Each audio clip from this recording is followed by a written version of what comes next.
Hey guys, howdy. I hope you're fine. As you've seen in the thumbnail, in this video we're going to see, what if Naruto was reincarnation of Vergil? I request you to check the author of this fanfic and show some love and support. The name of the story is Naruto's Awakening by Deathwatch Razgariz. Do check it out. All details and description. And if you want next part of this series, please leave a like and comment 5 blue emoji. Let's get into the video. Also, check out Patreon for I have upload Naruto X Daenerys Targaryen in censored spicy version. Link in description. Squad 7. One of the rookie squads hoping to advance to Chunin had been ripped apart by the unexpected attack of a strange woman from grass. She had taken everything they had to offer and returned it 10 times over. Every technique and strategy was picked apart and destroyed with ease, with the help of snake jutsu. It was at that point that Naruto had realized who it was they were fighting, Orochimaru of the Sannin. The Sannime's twisted student who came up with most of the strategies taught to Genin teams. Naruto had tried in vain to distract the monstrously powerful ninja so his teammates could escape. However, it had failed spectacularly. Not only had his team ignored his attempts to make them leave, but the traitorous Nin had taken him down with some weird seal that he placed over the seal that kept the Kyuubi at bay. And now he was falling to his death from one of the massive trees in the area. His last thought before he fell unconscious from blood loss, as he fell through a crack near the base of the tree, was this: why did I even bother? It would have made more sense to let Orochimaru accomplish his goal, and then get my team out of there when the S-rank psycho was gone. Oh well. I won't have to think of it much longer. Unknown location. Naruto opened his eyes with a groan, only to find a weird bone-like plateau with water running off the sides as his new location. It was also currently raining from blood-red clouds, and there were occasionally flashes of black lightning in the background. And standing quite calmly facing Naruto was a tall man with swept-back silver hair, a blue long coat with 3 tails, and a snake-like pattern on the right side of the jacket. Under it was a dark blue vest and dark blue pants. He also had brown combat boots, icy blue eyes, eerily similar to his own when he's pissed off. He was armed with an okatana, which has a black scabbard with a golden ribbon tied around it, with the blade's handle itself was wrapped in white silk cloth with an intricate design of black silk covering the sides of the handle, make a straight line to the guard, while sheathed it had several engravings located around its white handle and on the end point of its sheath. And he had the air of a noble or elite ninja around him from the way he held himself. The man spoke with a voice filled with power and contempt. So this is my reincarnation. I'm not impressed. Naruto gained a massive tick mark before he spoke in his usual blunt manner. What the fuck are you talking about? Reincarnation? That's bull crap. Everyone knows that there is no such thing. The silver-haired man scowled dangerously and made his okatana slightly unsheath with an audible sound. If you value what is left of your life, you will be silent and let me speak, or I swear reincarnation, or not I will slice you into ribbons.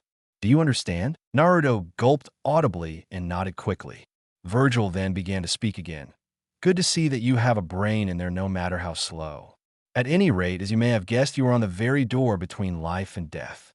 However, unlike the previous times that you were near death, this time, the fox cannot interfere with this. The truth is we were supposed to merge when you were 4. I had no choice in it, but now I have conditions. The first is you drop your mask. You're acting more like my idiot brother Dante than how my reincarnation should. Naruto's shocked and scared face morphed into a cold and calculating one nearly instantly, and he spoke in a cautious voice. How were you able to tell? I was sure I had perfected my act. Not even the Hokage could see through it. Vergil chuckled coldly. I am your previous life boy. I know all there is about you. The second condition is that you become the strongest being in existence. He paused to let Naruto nod in acceptance before continuing. The final one is that you take up my name, Vergil Sparta, and teach the world to fear it once again. To your enemies, you shall be the demon that they fear above even the wrath of Kami, but to your allies, you shall be the angel that protects all that is dear to them. Naruto looked awed at the motivational speech Vergil had given him, not knowing that Vergil had practiced this for years, so he would hit just the right note to make Naruto accept the merger, which the blonde did eagerly. As the process began, Vergil explained what would happen to Naruto. He would gain all the power Vergil had while he was alive, and more. The thing that excited Naruto the most, though, besides him gaining a bloodline, was the Darkslayer style and the power behind it. However, just as he was about to ask when the process would be done, the area around them faded and disappeared, as did Vergil, and Naruto awoke from his unconscious state. Denmi no Fury. When Naruto, no Vergil, awoke, he saw an all too familiar area, the demonic tower that he tried to use to open the gates to the demon world and gain his father Sparta's power. Or at least his previous incarnation, did he reminded himself. He then looked in the pool of water next to where he was not as surprised as he should have been to see that he was now a respectable 5 feet 8 carbon copy of Vergil, the original Vergil. Before the now silver-haired teen could contemplate this event, a dozen black-clad gray corpses with scythes appeared, making Vergil grin. He spoke in a calm and collected voice. He sounds like Vergil, that did not betray the feeling of excitement he had. Hell prides. If nothing else, you shall prove a good warm-up. And with that he charged. Vergil calmly decimated the prides that attacked him. A rapid slash here, a judgment cut there, and an air trick followed up by a slash turned the entire group back into the dust their bodies were formed of. Vergil snorted. Pathetic. Let's hope this tower still has some fight in it, otherwise I might just die of boredom. He then started to walk towards the massive gates of the demonic tower. And when he reached them, he cut the doors to ribbons. What he may be more mature and ungodly powerful, but he still has minimal patience. As he walked through the now shattered doors, he found himself in an icy chamber, with a massive 3-headed dog covered in ice sleeping in front of the only way into the tower. Raising his eyebrow, the newly minted demon slayer unsheathed his blade and swung. The 3-headed dog rose with a snarl when the ice shattered and numerous cuts appeared all over its form. The behemoth roared. "You little bastard! Do you have any idea of what kind of dream you just interrupted? I'll kill you for what you've done." Vergil scoffed. "Like I care? You're in my way, vanish." As he finished speaking, Vergil vanished from sight and reappeared behind the demonic dog. He then slowly sheathed his blade, and as he did so, the dog's eyes widened as it spoke. "That technique. I knew I recognized that scent. You're one of his spawn, a descendant of that traitor Sparta. It seems fate has a reason to make me a weapon for another Sparta. Heed this warning, boy. Wield me well, or be prepared to have your life ended." As Vergil fully sheathed Yamato, Cerberus turned into a glowing orb before flying towards his killer. When the spherical object hit Vergil, it transformed into a tri-pronged nunchuck, one that radiated frost. With a raised eyebrow, he watched in his mind's eye as a silver-haired man, obviously Dante Sparta, went through different attacks using the weapon. Vergil chuckled slightly. "While your power is impressive, Cerberus, your weapon really doesn't suit my style. Can you instead give me control over ice in the form of a taijutsu style instead?" With a noticeable shift of power, the weapon disappeared. Vergil then entered the standard ready stance for the legendary strike style from Jade Empire and tossed a few punches and kicks, causing trails of frost to follow his movements and to shoot out as numerous spikes when he wished. Nodding in satisfaction, Vergil once again began moving through the tower on his way back up to his team. Further up the tower, Chamber of the Guardians of Wind and Fire. 30 minutes later, BGM, Devil May Cry 3, Agni, and Rudra theme. When Vergil entered the corridor that the next Guardians, he was surprised when the two statues jumped down from their corners and began to talk to each other. One was blue with bronze armored pants and a blue highlighted sword with a blue shrunken head on the pommel, and he was headless. The other was nearly identical, but he was red instead. As the two continued bantering, Vergil gained a tick mark, which grew in size until it reached catastrophic proportions. Let it never be said that Vergil had lost any patience. In fact, he gained some, but the fact remains that the two demons pushed his patience to the limit. So he decided to see how good his newest technique was against the two demonic sword-wielding statues / brothers. With a running jump, he brought his fist down in between the two swordsmen, freezing the two of them in massive glaciers of ice. Vergil stared at the two frozen beings for a second before slamming his hands into both of them, shattering their forms but not the swords. What caught Vergil's attention, though, was that the weapons spoke in the same manner as the two demons he slew, and they were offering to serve him. He accepted, but instead of swords, he had the two form another taijutsu enhancement, this time with ungodly control over fire and wind. After trying out the different combos that he could use on a group of prides, hell lusts, and hell sloths that attacked him, he continued even further into the tower. Chamber of the Lightning Witch.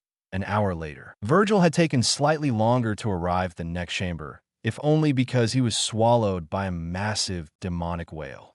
Using his trademark level of patience, he destroyed the entire creature from the insides out, along with thousands of hell envies, which were basically emaciated corpses with scythes. He then had to make his way back up to the next guardian's chamber. When he arrived in the chamber, a swarm of bats filled the area, which he dimly recognized as resembling a brothel's room.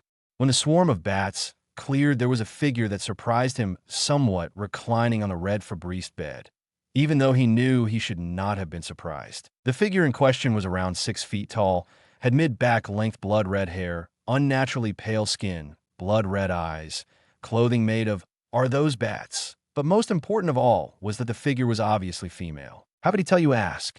Well, because of two reasons. The first is that someone who created this sexy no jutsu would obviously be able to tell who was a woman, a sense that somehow failed whenever it came to Sakura. The second reason was that the woman was topless, and her breasts were just barely covered by her hair. Hell, he was pretty sure he saw her nipple through the hair. The demonic woman, probably a succubus from what he could gather about her, rose from the bed and sauntered over to him. As she did, he could practically feel her eye raping him, which caused him to repress a shiver. Is this how that Anko woman and that Jinjutsu specialist, Kurenai Yuhi, if I remember correctly, feel when they're on those infiltration missions or walking the streets? If so, then I owe them more credit than I thought for not castrating every male in Konoha. The succubus, for no other creature could have the kind of voice she did, then spoke in a soft but extremely arousing voice. Oh my, what do we have here? It's been so long since I've seen such a handsome man. I take it this is your first time? Vergil shivered at the barely contained lust in the woman's tone. He then commented dryly to himself. Yeah, definitely a succubus. Damn it all to hell. Why the hell couldn't the villagers let go of their hate of the QB? Or at least be able to tell the prisoner form its jail? At least then I would have been more used to this, thus having a slight resistance to this. But no, we can't have an emotionally stable Jinchuriki. He might level the village. Fools. Well, I'll just have to deal with it as best I can. During Vergil's internal monologue, the woman got close enough to start caressing his face and other areas, which snapped him back to reality. Vergil then spoke in an icy, cold tone. Unfortunately, woman, I have no time for this. I need to get back to the surface to complete an important task I was carrying out. Perhaps I might take you up on this later. The succubus laughed lightly before speaking again. Oh? Are you sure? After all, I'm sure I could give you a good time. In fact, you may never want to leave. How about a handsome? Do you want to forget all your troubles with me? Vergil's resolve wavered for a second, before he tricked out of the demonic woman's reach. He then spoke in an icy, cold voice as it entered the stance for legendary strike to draw on Agni and Rudera's power. I must decline, and if you get in my way, I shall defeat you, like I defeated the previous guardians. BGM. Devil May Cry 3 OST Nevin battle theme. The succubus laughed as she launched her attack, bats that were covered in lightning. Vergil easily dodged before teleporting in front of the startled demon and proceeded to launch a combo of hits that destroyed most of the bat shield that surrounded the woman. Nevin then teleported to one of the alcoves and began to summon groups of bats, but these had bolts of lightning coming out of them. Vergil dodged with contemptuous ease before closing the distance and attacking with Cerberus's power, freezing the woman, allowing him to attack without restraint. Vergil's attacks had some effect on the woman before she teleported away again and summoned a new group of bats to continue her attacks with. And so a pattern began to emerge. Nevin would attack ferociously only for Vergil to dodge and then getting close and begin to beat her with ease. But after 2 more rounds of this, Nevin surprised Vergil by teleporting to the center of the room and shrinking until she was his height, charged towards him as if to give the demon slayer a hug. It was only because of his subconscious's warning that he was able to activate his devil trigger, which was the same as his previous incarnation's DT, which is what devil trigger will be called from now on, and deliver a devastating counterattack that brought Nevin to her knees. Said succubus was caught by Vergil before she could break her skull on the hard ground, which was a distinct possibility due to the fact that her bats were no longer there to protect her. When the woman opened her eyes, she saw that Vergil had a thoughtful frown on his face, as if contemplating something. She let out a sigh before speaking. "I guess this is it then. You'll probably leave me here like Vergil Sparta did. It is shame too. You are probably my best hope of freedom." She was surprised when Vergil laughed. "Who said I was going to leave you here? If what I recall from my previous incarnation's memories are correct, then your weapon form is a guitar. Even though your attacks are not in line with Darkslayer, the fact remains that I know how to play a guitar quite well. So if you wish, you may come along as your weapon, and when you wish, I can let you out in your normal form. Do you accept?" Nevin didn't even think for a second. She instantly transformed into her weapon form. But before she completely changed, Vergil noticed that she had tears of joy coming out of her eyes. The newest addition to Vergil's arsenal was a purple electric guitar that had lightning for strings and could transform into a scythe. And after testing out his new guitar sound, he let Nevin rest within his mindscape and continued on. Chamber of the Guardian of Light.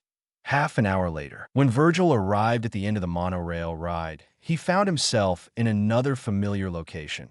This time, it was the lair of the demon Beowulf. As he calmly walked into the lair of the ugly winged being, his instincts screamed at him to dodge, and it was a good thing he decided to do so, because Beowulf dropped from the ceiling right where the demon slayer just was. He noticed, however, that Beowulf's eye was still useless due to the wound Dante gave it. The demon sniffed the air and spoke in a low, rumbling voice. "I smell you. Spawn of Sparta, I shall have my revenge on you for the transgressions of your bloodline." The demon let out a roar and released a pair of white wings at the same time. However, Vergil didn't have time for the idiot. So the Slayer disappeared in the final form of Judgment Cut, the one the Vergil used against Dante in their final fight before he became Nello Angelo, to turn the giant demon into nothing more than a pile of bloody confetti. Vergil then extended his hand, and out of a pile of confetti came another glowing orb. And when this one hit him, it formed a pair of silver gauntlets and weird boots that had white light flowing through them. And after practicing the attacks that Beowulf specialized in, he began to experiment, because of which he found that he could use Beowulf as a focus and amplifier for the elemental abilities he gained from Cerberus and Agni and Rudra. As he left the room to head to what he hoped would be the last Guardian's chamber, he couldn't restrain the smirk that broke across his face. With all the power at his fingertips, he might as well add, become ruler of the world or gain a massive harem to his dream. But for now, he had to get out of the tower. Chamber of the Inner Darkness. Anther, 20 minutes later. After using his incredible powers to destroy several annoying puzzles, Vergil found himself in a massive circular chamber. As he looked around, he saw that there were numerous stage lights in the wall that were currently turned off, and there was also a weird mirror in the center. When he approached it, he saw an inscription, Voltus in mihi, quod auspicio vestri meoribus expertus. Perdo quat vas vedum forever fio unis of meus legio of umbra. Look into me, and behold your greatest test.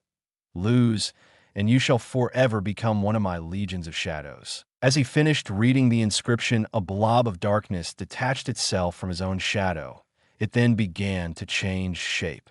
When it fully formed itself, it became what amounted to him, but if he had been Dante's reincarnation instead, except he was completely made of shadows. Vergil raised an eyebrow before speaking. "I take it you are my test?" The shadow version spoke in a cocky tone. "That's right. After all, how can there be a Vergil without him testing himself against Dante at least once? It would just be sacrilegious." Vergil chuckled. "I guess you're right. What say we get down to it, brother?" As he finished speaking, he drew Yamato and got into a ready stance. BGM, Devil May Cry 3 Doppelganger theme. The doppelganger charged Vergil with a streak, only for Vergil to dodge and attempt to counter with a slash, only to find that Dante which is what I'm going to call the doppelganger from now on, was immune to his strikes. Vergil dodged out of range and swore, before he felt a nudge from Nevin that told him what the weakness of the Dante copy was. As soon as he was told, he decided to play it like the ninja he was before, but combined with the power he now had. So with a cross-shaped hand sign, he formed a group of shadow clones, which activated each of the lights simultaneously. The sudden burst of bright light paralyzed Dante and changed its form to a mannequin, basically. When that happened, Vergil and all his Chloes executed a simultaneous judgment cut to annihilate their shadowy target. As the figure dissipated, an orb made of shadows flew into Vergil. The orb, he soon realized, had upgraded his shadow clones to be able to take as many hits as he could, and so they could also transfer physical experiences if necessary. The triumphant former blonde then continued to the top of the tower. As he did, he wondered what would happen at the top. After all, it didn't take a genius, which he was not, to figure out that there would be one final opponent, especially in light of how easy the doppelganger was. Top of Teminu Guri. 10 minutes later, Vergil arrived at the top to find a portal to an unknown location. However, he decided to enter it since there was no other way out of the tower. When he exited the portal on the other side, he found himself in this gel/water-like area with this monstrosity pulsating in the center. I can't really describe it that well, so instead look up Devil May Cry. Wikia wiki/Arkham with no spaces, and then go to the Arkham in blob form section, cause that's what it is. The face of the blob then turned to face Vergil and spoke in a gurgling voice. I sense you, descendant of Sparta. Once I defeat you, I will finally regain my original form and be free of this hell. Prepare yourself, for you shall not find an easy fight here. Vergil laughed as he formed one of Naruto's, or rather his own, favorite jutsu, the Shadow Clone Jutsu, which created a large cloud of smoke, which when it cleared reveled 100 identical silver-haired sword-wielders. The Vergils then spoke.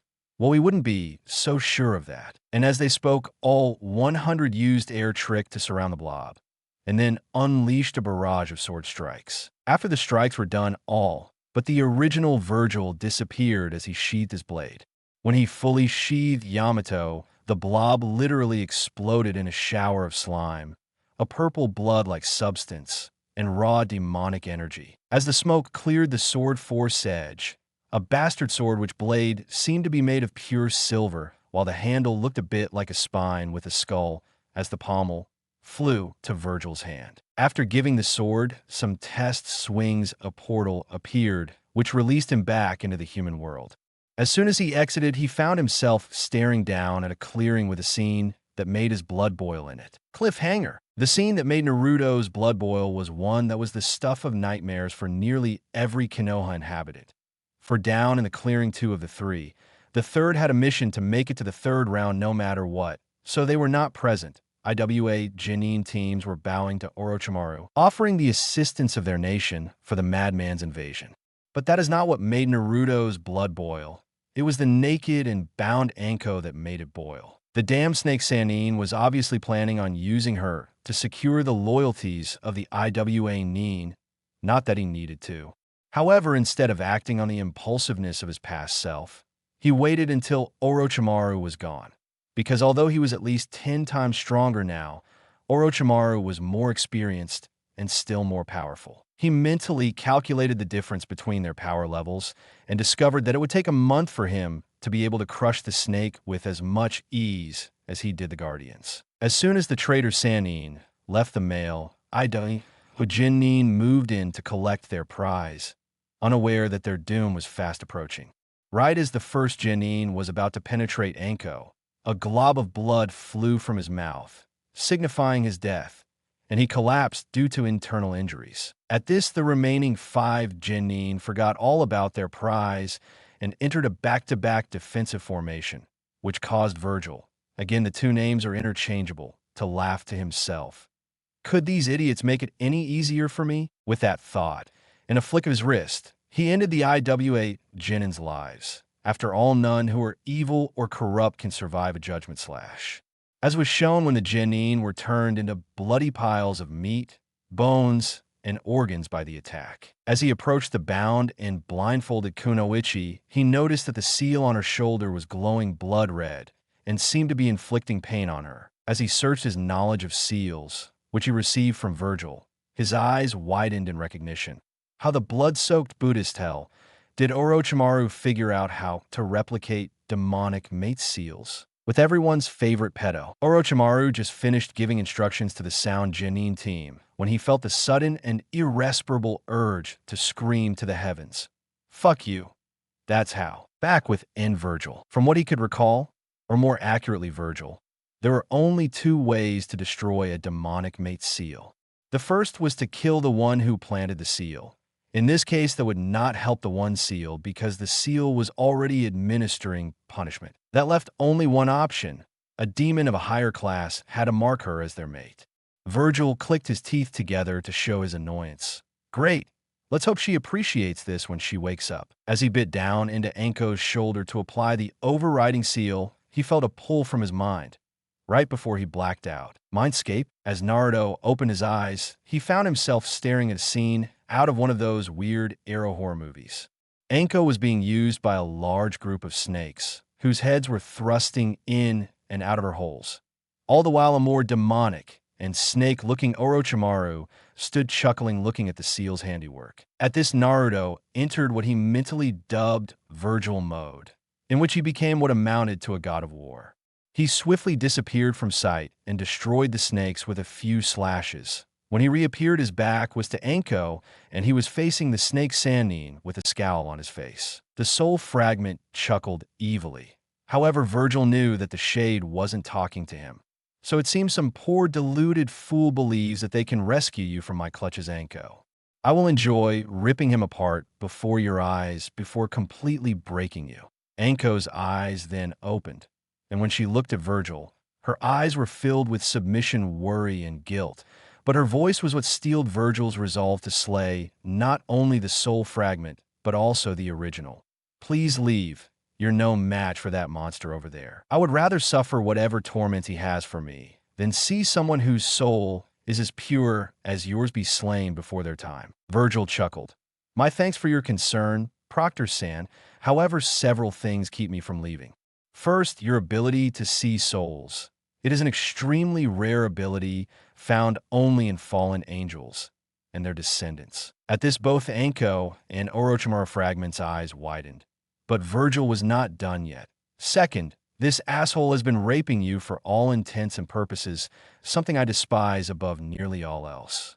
Third, he thought it would be a good idea to threaten me. Fourth, he has already crossed paths with me once. I do not allow for more than 3 encounters. And finally, he got on my last nerve. I mean, really, he's too much of a coward to stay a human. At that, Oro Frag spoke in an angry hiss. Say that again. I dare you. Vergil merely replied in a tone as cold as ice. What, you deaf? I said that you're a coward, and I'm sure you can't prove me wrong. The fragment, enraged by Vergil's insults, charged forward with the grass cutter in hand, intent on ending Vergil's life. However, as enraged as he was, he failed to recognize the trap Vergil had set for him. As the traitor swung his blade down, Vergil dodged at the last possible second and then sliced off both the snake's arms before beheading the traitor, resulting in 3 brief fountains of blood before the fragment vanished. Naruto then walked over to Anko, who was crying what he recognized as tears of joy, and when he got to her, he crouched so he was at eye level with the emotionally exhausted Kunoichi. He then spoke in a gentle but authority-filled voice. Rest now, Anko. That monster will no longer trouble you. When you awake, seek me out. And with that, he faded from Anko's soulscape. Real world. As soon as Vergil came to in the world of the living, he summoned a group of shadow clones. Again, these were the upgraded ones he received from killing the doppelganger in Temenuguri to protect Anko. After all, even though she was an unexpected mate, since he had no intention of being tied down this early, but his pride as a half-demon prevented him from doing any less than ensuring her complete protection as much as he can. As soon as his clones took up their positions, he started to head towards where he felt his teammates. Half an hour later, and many small demonic encounters. On his way to where his team was Naruto had eliminated numerous groups of weak Hell-type demons, mostly to ensure he could at least perform the moves his previous incarnation could, as well as get the new moves that he gained down. When he arrived at where his team was, he was just in time to see Sasuke attempt to kill a Sound Genin while under the influence of the cursed seal. Knowing that if Sasuke killed while under the affects of a seal, that the kid's soul would be forever damned, he intervened by eliminating the entire Sound team. Understandably, Teams 9, 10, and the remaining 2 Genin of Team 7 were shocked when the 3 Sound Genin were turned into nothing more than bloody chunks of meat. They were even more shocked when a man, or was he a teen, with a noble air about him jumped down from one of the higher branches and then nearly silently landed. They were even more shocked when the Uchiha heir, Sharingan active, stuttered out a familiar name. "Naruto? Is that you?" The reactions of his friends were highly amusing in Vergil's opinion. Team 10. Ino looked like she was caught between ogling him and being in denial. Shikamaru, in shock for a short period, before his mind took back over and he decided it would be too troublesome to think about it. Choji thought he looked badass, but other than that, nothing. Team 9. Lee, passed out and oblivious to the world. Niji was apathetic as usual with a massive stick up his ass, while Tintin was in weapon fangirl mode over Yamato. Team 7. Sakura, in denial and refusing to acknowledge that Naruto had become more attractive than her Sasuke-kun. Sasuke was the most entertaining, though. He looked like he had swallowed a lemon and was constipated, but he simply chinned and asked the question on everyone's mind. "What's with the new look, dope?" Naruto thought for a second before responding. "All I can say is that a bloodline is involved. Anything else needs to be told to the Hokage, so I know what I can and cannot spread without injuring Konoha." The Genin were not satisfied with Vergil's answer, but let it slide. Vergil then walked over to one of the piles of meat and pulled the heaven scroll his team needed from the remains. He then turned to his team and spoke in an unconcerned tone as he shook the blood off of the scroll. "We have what we need. Let's head to the tower." Before anyone could object, Naruto started walking towards the tower in the center of the forest. So, with no choice, the other members of Team 7 sprinted after Naruto. However, they somehow couldn't catch up with him, even though they were going at their fastest sprint. Shikamaru summed it up when he uttered his soon-to-be trademarked phrase, "troublesome." One day later, the tower in the center of Training Ground 44. Team 7 quickly found themselves in an empty classroom, and upon reading the small message written on the blackboard, they opened their scrolls only to have Irika arrive out of a reverse summoning jutsu. After congratulating them on passing the second stage, the scared Chunin escorted Naruto to the Hokage so he could finally be told how much he was allowed to reveal about his new bloodline. Temporary Hokage's office in the tower in Training Ground 44. Half an hour later, after giving the Sandemi a brief, and yet at the same time detailed, description of what happened in the forest, he began to describe his new bloodline. It had multiple parts, which in itself surprising, but what was truly surprising was what those aspects affected. The first part was physical. It boosted Naruto's physical abilities greatly. Any exercise he performed would now give him a tremendous return for his efforts. In other words, while he was Chunin level physically right now, if he trained hard enough, within a month his strength would surpass that of Tsunade's super strength technique, and that was without chakra enhancements. The second part was mental. He gained an eidetic memory, capable of remembering everything instantly and perfectly, which if he unleashed his clones on the library, he would have knowledge about nearly everything in the world. The third one drew power from his very soul. It was the devil trigger that the descendants of Sparta were known for using. Currently, he had access to several different power level versions, but he was content to use his level 2 or Vergil DT as a standard version. The final part of his bloodline was a combination of all 3 other aspects, and arguably the most powerful. The final part allowed him to absorb the souls, memories, and powers of demons that he fought. The Sandemi quickly declared everything beyond the second aspect an S-rank secret, and after doing so dismissed Naruto. Team 7's temporary residence within the tower. After being dismissed by the Hokage, Naruto walked down to his team's temporary residence until all the other teams arrived. Deciding he would head to the mess hall later, he really wanted to take a shower. He walked toward the shower rooms, intent on removing the grim from his body. He entered and swiftly took of his dirty clothes and placed them into one of the baskets provided. When he placed it back, he noticed Sasuke's clothes there as well. He and Sakura have probably been wondering where I was all day, thought Naruto. The reincarnation of Vergil grinned. Well, if Emo Team tries anything, I'll just punch him out. He walked toward the open showers. I mean, it's not like he could kick my...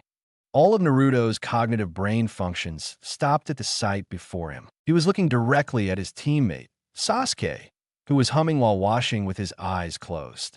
However, that wasn't the abnormal thing here. He was staring right at Sasuke's developing chest area, which instead of flat man chest, had two still developing, round and perky B-cup breasts. Against his better judgment, he looked down and confirmed something he wished he hadn't. Sasuke had no penis either, which he was silently thanking Kami for not letting him stare at another man's junk like he would in some stupid yaoi fan fiction. He came to an interesting conclusion at this moment. Sasuke wasn't a man, he was a woman. Remembering all the times that a pervert had been beaten, he knew his time was up. So he decided that if he was going to die, that he should go out smiling, much like his previous incarnation's brother would. He grinned. My Sasuke, he said with a perverse tone, breaking her out of her trance and causing her to stare at him. You've got quite a pair of breasts there. I really didn't know men had those. When will mine start to come in? Again, if he was going to die, he would go out with a laugh. Sasuke, on the other hand, was mortified. All of these years, she had been able to keep it secret from everybody that she was a girl. She had been extremely careful not to let anyone notice the truth. On pool days at the academy, where they would go to a local pool to swim, she had even faked being sick just so people wouldn't find out. Things were a bit harder when she was put on a team, however. She would always take separate baths and swims from Naruto and the others. She had to make sure not to get wet at all in front of them. Hell, she even had to use a voice masking technique she had learned from the Uchiha library just to help keep up with her male appearance and voice. Everything had gone so perfect, no one suspected a thing. The problem was that she had really wanted to take a shower today. As such, she lied to Sakura, saying she would meet her at the mess hall after she had finished her shower. She had even made sure there were no men in here before she went to take her shower, but she hadn't even heard the Naruto come in. Her thoughts returned to the intruder, causing her to blush. Standing in front of her, with a smirk that somehow fit with his new regal features plastered on his face, was Naruto, but that wasn't what had caused her to blush. No, what had caused her to blush was what Naruto had been hiding under that shirt and jumpsuit of his. He had a six-pack, which was showing the beginning stages of an eight-pack, which she begrudgingly admitted that he could work. His body was toned and finely sculpted. However, when her eyes trailed down south, her face went a deep dark red. One thought came to her mind regarding his tool of mass destruction. Big. However, by now her mind had finally processed what was going on and what Naruto had said. As such, she growled at him and began stalking toward him. She then growled out in a slightly higher tone than from what he had known as Sasuke's voice. Naruto. Naruto closed his eyes and waited for a second. And then the pain came. Naruto and Sasuke sat across from one another on their respective cots, neither saying a word, just staring at one another. After the incident in the shower, the duo opted to go back to the room where they could talk about what had just happened. Sasuke had left off her chest bindings, leaving her nipples visible through her tight navy blue shirt, which now barely fit. Sasuke had been somewhat stunned after the incident. After all, she never once thought she was going to have to explain this to somebody, let alone Naruto. The boy had become her somewhat friend, somewhat rival. They hadn't needed to share words really to know what the other was thinking sometimes. That was just how friends were. But how was she going to explain this to him? She had no idea how to. Naruto had been having similar thoughts. He knew he was acting dumb before, but the signs were staring directly at his face. Even when he was an idiot, who could he have not noticed? Come to think of it, how come nobody had ever even commented on all the strange stuff he did? Avoiding swim days, baths with the other guys. She never participated and no one ever questioned it. Sighing to himself, he pondered how to deal with the situation, finally breaking the silence. Naruto grinned weakly at her with the only line he could think up to break the ice. So, he began as if he was stepping on eggshells. How long have you been a girl? She sweat dropped and replied sarcastically. Ever since I could remember, Vergil's eyebrow twitched. You know, I'm just trying to take all of this in. She growled back. Maybe if you didn't ask stupid questions, then it would be a lot easier. Naruto was about to retort before realizing she was right. Deciding fighting was not the best answer right now, he backed off a bit. He then changed the question. Okay, so why did you lie about this, being a girl, I mean? That was a question she could answer, but decided to answer by asking a question of her own. Let me ask you a question in return, Naruto. What do you think would happen if an entire clan died out and had only a woman left to bring it back to life? Vergil thought for a moment before responding. Well, I really don't know, to be honest. My only guess, however, is that they may wish to use you as breeding stock, setting you up with incredibly strong men, until you were able to conceive a male heir. Am I correct in this assumption? She could only nod at his statement. She was somewhat surprised and also amazed by the new Naruto's deductive reasoning skills. Explaining this to the old Naruto would take hours. This one just seemed to catch on to whatever she said. A small smile, one that contained no happiness, made its way to Sasuke's lips. That is correct, Naruto. If I were to have let them known, as soon as I was of childbearing age, they would most likely have a strong shinobi impregnate me, so that the child would have a good lineage. A male heir would then be produced, and he would be put under the Clan Restoration Act. Who knows what would happen to me after a male heir had been conceived? However, the Sandaime wouldn't allow that to happen to me. He created false documents to make it look like my parents had a son instead of a daughter. Since all of the other Uchiha were killed in the massacre, no one would be able to reveal I wasn't a boy except for him. However, he is a missing nin, so he would never be able to get close enough to tell anyone. Naruto nodded in understanding before he asked her a different question she never thought he would ask. So, what's your real name then? Confusion flitted across her features as she responded. Huh. Naruto sighed. I asked what your real name is. What you were called before you put on the persona of Sasuke? She thought for a moment on whether or not she should give it to him. Could she trust him? Could she place her faith in him? He was already learning a lot about her past, yet she really did not know anything of his. Maybe there was a deal to be made here. She gave him a pointed look. How about this? I'll keep telling you about myself, but in exchange you must answer any question I have about you, including about your Kekkei Kai. Do we have a deal? Naruto shrugged at her question. Of course I agree. He really had no reason to lie at this point. Not only that, but the Sandaime only said not to let people know he had the ability to absorb demons and the devil trigger. He didn't say anything about not telling people about the other aspects. Now, would you please tell me your name? My real name is Suki Uchiha. Naruto grinned at her slightly before getting up from his cot and walking over to her, his right hand extended outward. She was surprised by his actions. What is this? He grinned at her. Well, when people meet someone new, they signify it with a handshake. She frowned at his explanation. But you and I already knew each other. He waved his index finger in a motion signifying that what she said was wrong. Correction, Suki, I know Sasuke Uchiha. However, I just meet Suki Uchiha. When she stared at him with a questioning look, he chuckled at her. You're opening up, Suki. Before, I knew the mask you wore that was called Sasuke, but now I look forward to getting to know the real you. He chuckled again. I do hope you don't have a huge stick up your ass like Sasuke does, though. She looked at him, a small blush adorning her cheeks. She had never heard him speak in a manner like this. But he still managed to hold that same aura that he held when he was the old Naruto, one of trustworthiness. This was one of the things she was slowly coming to admire about her friend. He was the only one now that knew the real her. Maybe eventually Sasuke could go away, but for now he had to stay. But at least she had someone she could really talk about stuff to now. However, she did not like the stick-up-his-ass comment, even if he was talking about her mask. She scowled at him. Yeah, well, I prefer to have a stick up my ass than be class idiot dope. Now, it was his turn to scowl at her. She just ruined their moment of bonding. As such, he growled out much like the old Naruto did. Team, bastard. She just smiled at him in return. A true, genuine smile that surprisingly made him blush, but her barely audible response really ignited Vergil's cheeks. Arigato, Naruto. He looked away, but nodded in confirmation to her thanks, a blush still adorning his face, although less noticeable now.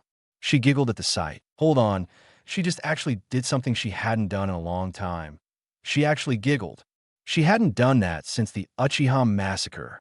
She hadn't even made a small squeak when an actually good joke was told. But now she was giggling again. Did spending so little time with Naruto like this really crack part her shell that much? Naruto sat back on the other cot and looked at her again. Another question on his lips. So, if you're all opened up now, tell me, do you still want to kill that man as you so affectionately call him? Saki's eyes grew dark and a grim frown appeared on her lovely face. And her response came without hesitation. Yes, however, unlike my Sasuke persona, before I kill him, I want to know why he really did it. He gave me an answer that was unlike what he would normally say. I want to find out what his real reason was. Naruto nodded at the answer. He had no problem with her wanting to exact revenge. True, an eye for an eye made the whole world blind, but who was he to say whether or not the world should lose an eye? On top of that, he had enough people to repay for incidents that had occurred that he had no right to judge. But there was still one thing he wanted to know. Who is him? She scowled at him, and her answer came out a bit harsher than intended. None of your business. With an audible sigh, the descendant of Sparta leaned back. And now we're back at square one. 1 minute she was acting all nice and friendly. Next she was brooding like her other persona. Then again, part of her had to go into that persona. She probably just channeled her inner emo. Yep, that was the definite answer. He decided not to press the issue.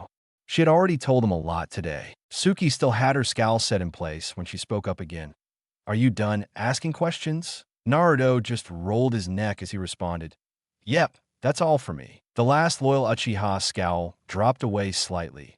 Good, because it's my turn to ask you questions. First question, what happened in the Forest of Death that gave you a Kekkei Genkai? Naruto smirked. Before I answer, let me ask why you're curious about it. She frowned.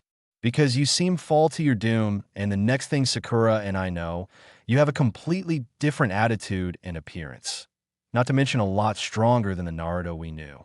Obviously, it's a body-based Kekkei Genkai from what I've been able to gather, but I haven't seen it in action, so I don't know its abilities. The smirk never left his face. Exactly. A shinobi must always be prepared for any situation. Though the less the enemy knows about you, the better of a chance you will have. I may be fighting you in one of the next rounds. What reason should I tell you anything about it? While she had to admit his line of thinking was correct, she was irritated. What about not breaking your promises, huh? Didn't you promise me you were going to tell me anything I asked? Naruto was about to reply when there was a knock at the door, and an unwelcome voice accompanied it. Sasuke-kun, are you in there? Suki looked at Naruto. We aren't finished with this conversation yet, she whispered in a tone that had no room for refusal. Noticing his nod, she then started to panic. But what can we do? I can't let Sakura see me like this. Vergil raised an eyebrow as he responded. Then hinge into something and I'll distract Sakura or get her to leave. Not having a better idea, she nodded at his plan before she ran over to Naruto's bed and transformed into a small brown box. Sakura peered her head in. Sasuke-kun. She looked around the room, but only saw Naruto sitting on the bed, one hand on a brown box. He waved at her, and Vergil's tone was perfectly polite, but a more seasoned ninja might notice that it was forced. What's up, Sakura? As he spoke, he shifted his hand on the box, unknowingly groping Saki's breast and almost causing her to moan subaudibly. Sakura shuffled into the room and began to look around, confusion entering her features. That's funny. I thought I heard another voice in here. What did the Hokage want? Naruto's answer was terse. To talk about stuff. This obviously shocked Sakura and upset her if her tone was anything to go by. Why are you acting like this? Vergil chuckled, but it wasn't one they were used to. The tone was bitter and biting. I don't know. How am I supposed to respond to this, Sakura? You never cared before. It was always Sasuke-kun this, Sasuke-kun that. You never once gave a damn about me before. Sakura gave him a look of sadness. Naruto, you know that's not true. The reincarnation of Vergil snarled. And how the hell am I supposed to know that? All you ever did was beat the crap out of me. Losing her previous look, Sakura growled at him. Yeah, because you kept asking me out on dates when I've told you I don't like you like that. Ilikis Sasuke-kun. Suki almost felt like groaning when she said that. She was always cold to them because they wouldn't leave her alone and move on. Maybe she would have been nicer if Sakura hadn't always gone goo-goo-eyed over her and actually focused on her training to be an effective kunoichi instead. Also, she could tell it was just a crush. All girls got them, except her, of course. She had never had one that she would ever admit to, at least. But she actually had never really noticed this. Naruto had asked Sakura on dates before. He was an idiot back then. Saki fully understood that. But did he really get rejected that much by Sakura? Even she was begrudgingly willing to admit that he was a nice guy. But she beat him up for doing it too? Saki actually felt a little pissed at the pink-haired fangirl. Speaking of Naruto, she felt him grab her breast a little more roughly, forcing her to bite back a moan. Did he even realize where he was grabbing? If he did, then she was definitely going to kick his ass later. Finally, she heard him ask lowly, "What is it you like about Sasuke so much?" No, he wasn't going to tell Sakura the truth about him being a girl, was he? Her thoughts turned venomous. If that bastard tells her anything. The pink-haired girl was shocked by this question, which she showed with her response. "What do you mean?" Naruto looked back at her, the frown never once leaving his face. "I mean, why do you like him? What exactly do you and Ino see about Sasuke Uchiha that the rest of us, even Shikamaru, who is a genius, included, cannot see about him?" Sakura looked like she took a moment to think it over before replying, because Sasuke-kun is just amazing. Every girl I know likes him. He's smart, handsome, and is the last of his clan. Not only that, but he just has this mysterious, "What's so funny, Naruto baka?" Naruto stopped his sniggering and gave a slight smile in return. "Sakura, what you just described to me was not love, but a crush, and it sounds more like it's a shallow one at that." "What do you mean?" she asked, a bit frustrated by his questioning of her love. "What I mean is that you're basically following everyone else's idea here. It's not love if you don't know a thing about him." He saw she was about to fire back, so he stopped her. "Sakura, what's Sasuke's favorite food?" She pondered a bit. Sasuke-kun hasn't mentioned anything about. Naruto quickly cut her off with a piercing gaze. "Sweet dango. That's Sasuke's favorite food. He said something about it once in Nami no Kuni to Tsunami-san, who had offered to make it for him." He paused just for a second when he saw her eyes widen before continuing with a rueful chuckle.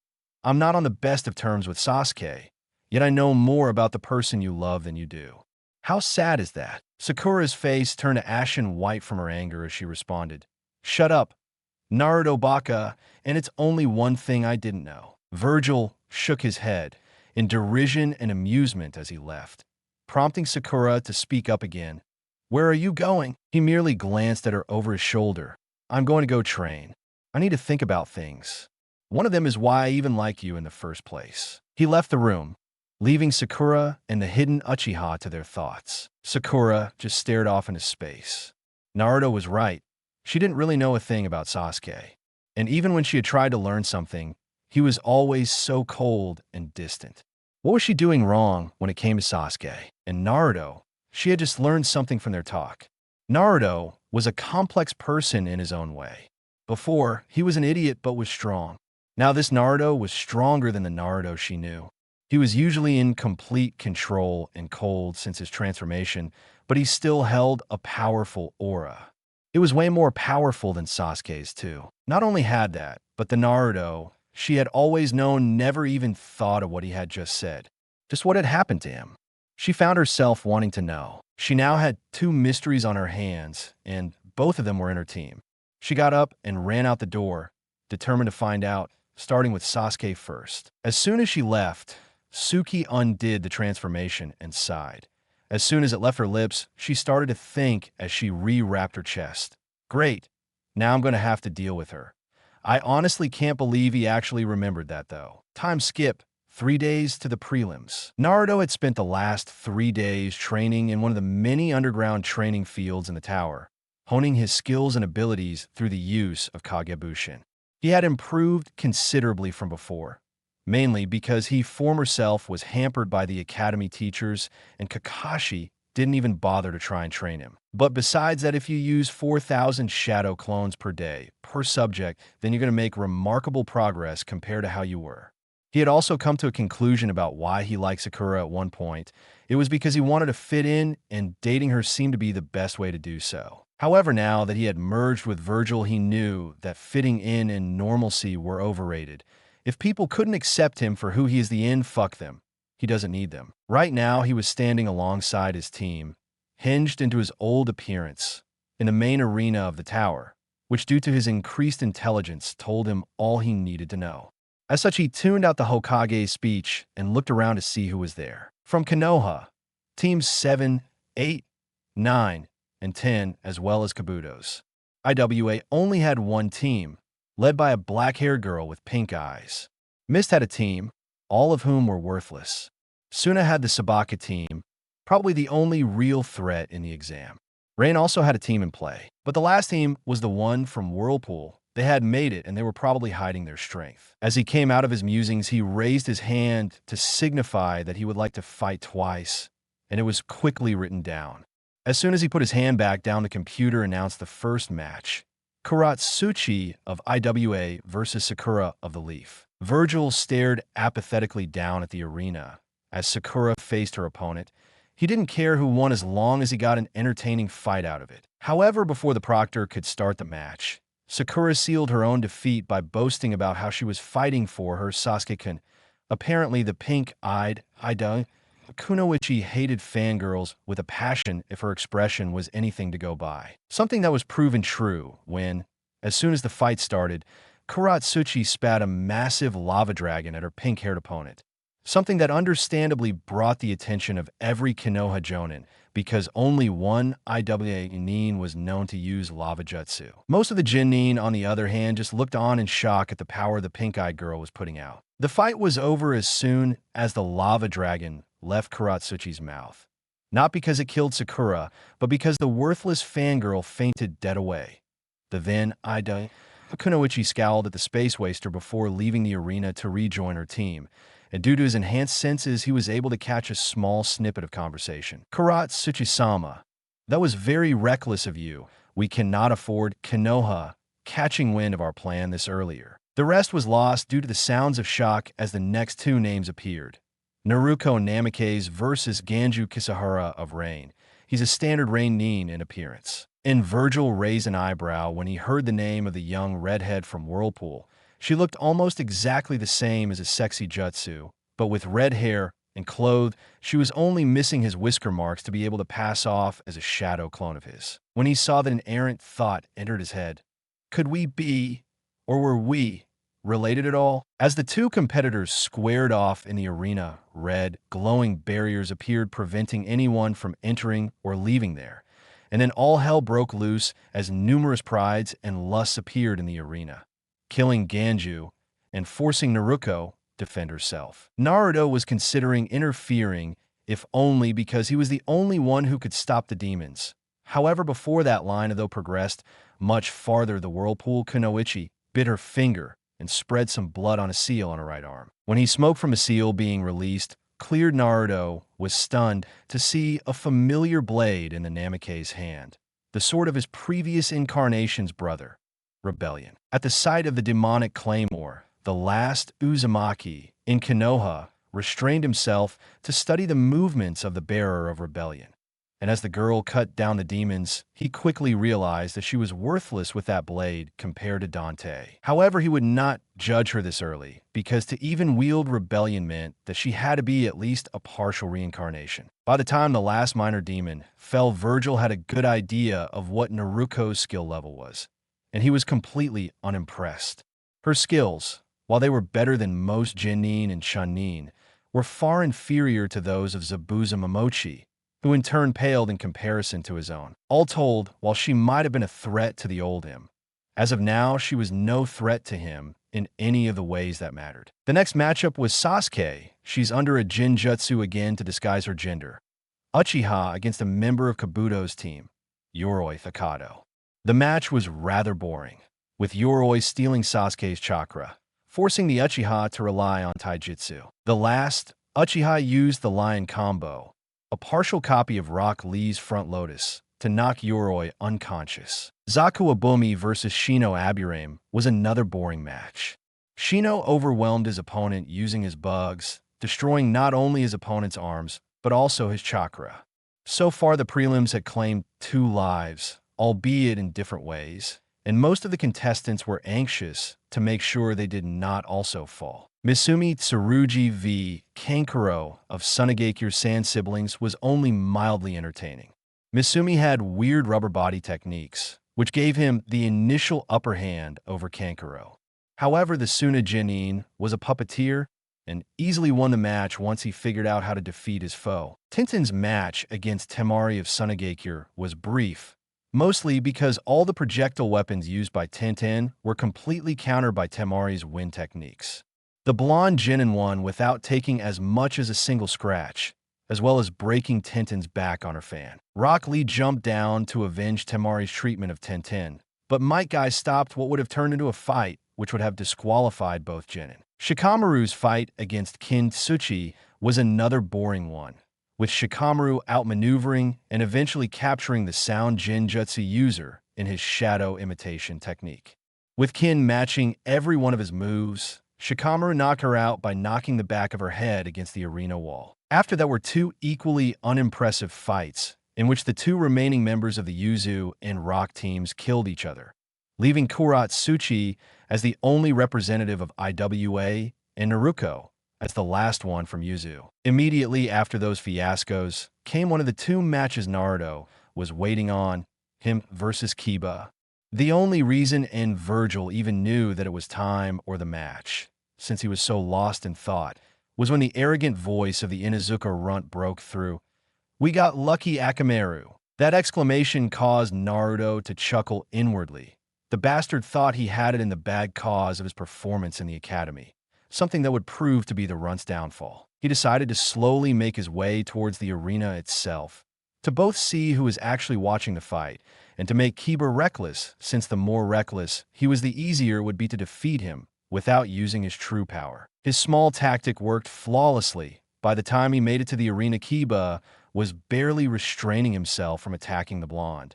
And as soon as the proctor started the match, Kiba charged forward in a blind rage. Instead of ending the match as soon as possible, Vergil decided to play with Kiba's pride a bit, and as such just dodged the brash air's attacks, all the while humming a nameless tune that just seemed to piss the Inuzuka air off more. After a couple of minutes, the disguised silver-haired swordsman decided to end it by head-butting Kiba, putting the brash dog user down for the count.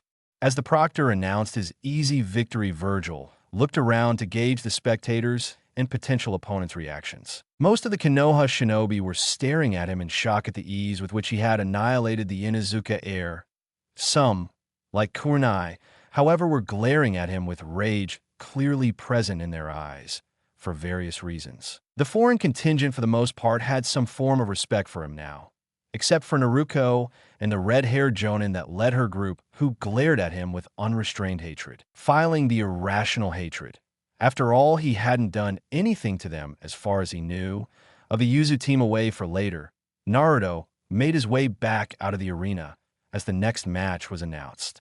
It was a family rivalry gone wrong, as Hinata and Niji of the Hyuga clan battled. At first, Niji assaulted Hinata psychologically, using her fears to convince her that she had no possibility of winning. This enraged Naruto, mostly because he hated it when family members turned on each other, and decided to shatter the aura of despair that had settled over the Hyuga heiress. Hinata-san, at the sound of the henge blonde's voice, she turned to look at the balconies before Naruto spoke up again. Prove him wrong. That small bit of encouragement managed to force some iron into Hinata's spine as she fought to the best of her abilities, pushing Niji hard. However, because Kurenai coddled her team too much, Hinata was eventually defeated, and as Niji went in for a mortal blow, the jonin blocked him, which caused him to go into a rant about the main branch. Naruto spoke up once the idiot Bishinin was done with his rant. While I may not care about Hinata-san in the same way she cares for me, nor will I ever, yeah, he knows, not that hard with the intelligence boost. The fact remains that I hate people who abuse their family. And you, sir, are now on my list. You better pray to whatever impotent god you worship that we don't meet in the exam. The next match was Rock Lee versus Ino Yakama. It was an extremely short. The Taijutsu freak easily KO'd Ino in less than 30 seconds of the fights, start with a punch to the gut. In fact, Lee started a rant as soon as Ino fell unconscious about how he was going to do all sorts of ridiculous things to make up for his easy win. The match that immediately followed, that was Gaara of Tsunagekyu's Sand siblings versus Naruto, and the redhead seemed caught between grinning like a psychopath and becoming extremely nervous for some reason. Most of the Konoha Nin were looking on in horror. Team 8's report on the Slaughter Gaara rot had put them on guard about the youngest of the Sand siblings. Vergil, however, didn't care one way or another. A foe's a foe. As soon as the match started, Gaara's Sand tried to envelop the hinged Nin. However, as soon as the former blonde sensed the yokai in the sand, he let a minuscule amount of Kyuubi's chakra spill out to test a theory.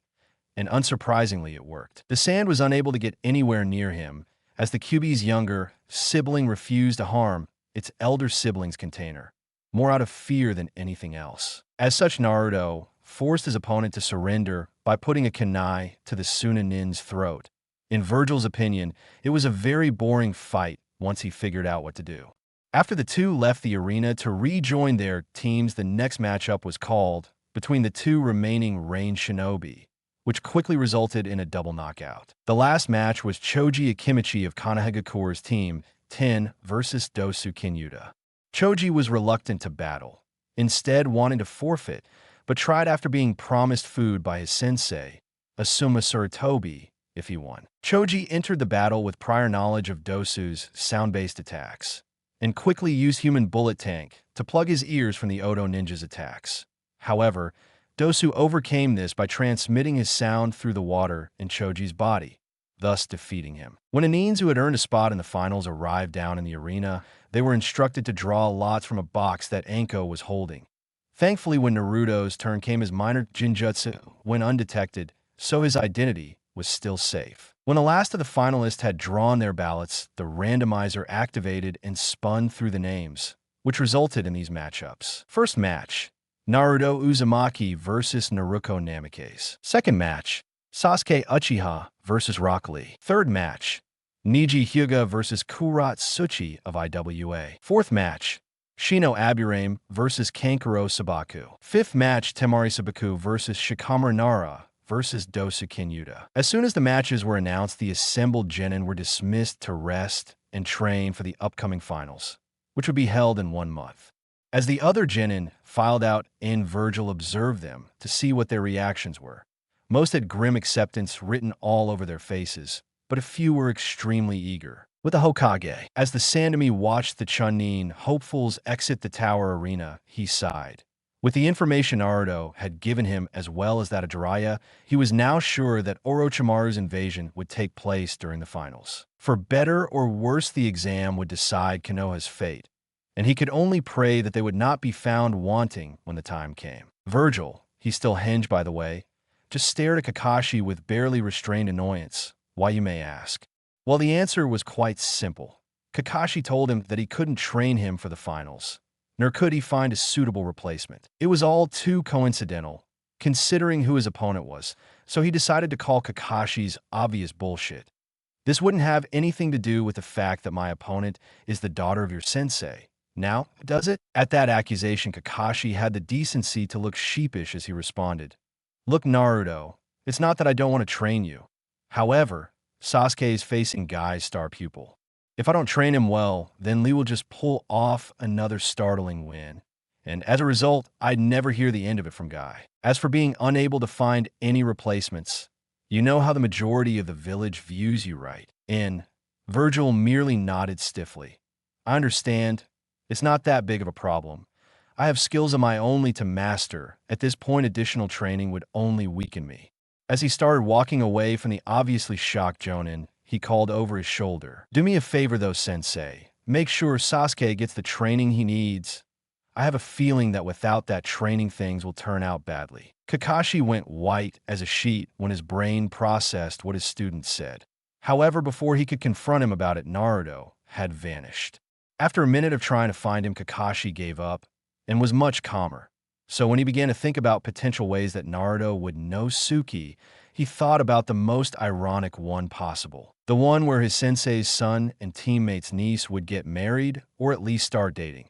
And with that slightly perverted thought in mind, he headed back to the hospital to begin training Suki for the finals. Forest of Death. Entrance to Teminugiri half a day later. Naruto silently entered the tower with his mind on what training he should do during the month break. The most obvious and probably best path for him to take would be to train in mastering the abilities he gained from clearing the tower the first time. The logic behind that path was that while he may know how to execute those moves, he hadn't mastered them completely. And when those moves were mastered, they would become at least 10 times more powerful than they currently were. While most would think that since he already cleared the area, there would be nothing more for him to do, but they'd be wrong. The tower, besides being a link to the demon world, was also a link to a realm that Sparta created to train his heirs, the Bloody Palace. The few memories that Vergil had inherited from his previous incarnation were hazy, but it was clear that no one short of an S-rank Nin would be able to make it past the 5,000th floor. As such, as Naruto walked through the portal to the first floor, he had a grin on his face, one that grew when the first level materialized around him. And as the first prides attacked, he chuckled, "Might controls everything, and without might you can't protect anything." Training Ground 66, with Kushina Uzumaki Namikaze and her daughter. Not even yourself. The last part of Naruto's statement filled the training ground, but the two completely ignored it. But the eerie part about that was the fact that they acted like they couldn't even hear Vergil's voice. It was almost like they were in a trance while they were training. And the most likely culprit for that trance-like state was the identical pendants they wore, which, if one was an expert in how to sense such things, was leaking a minuscule amount of demonic energy into the minds of the bearers, obviously in a crude but effective mind control technique. The question that brought up was who had access to such an artifact, and who would have the need to use such a ploy. With the Sand Trio. The Sand Trio and their sensei had their own problems, though. Gaara, and by extension the One-Tails, was rendered virtually useless as a trump card against Konoha by one shinobi, who until that time had been nothing of note. However, it was a revelation directly from Gaara that caused them to truly panic.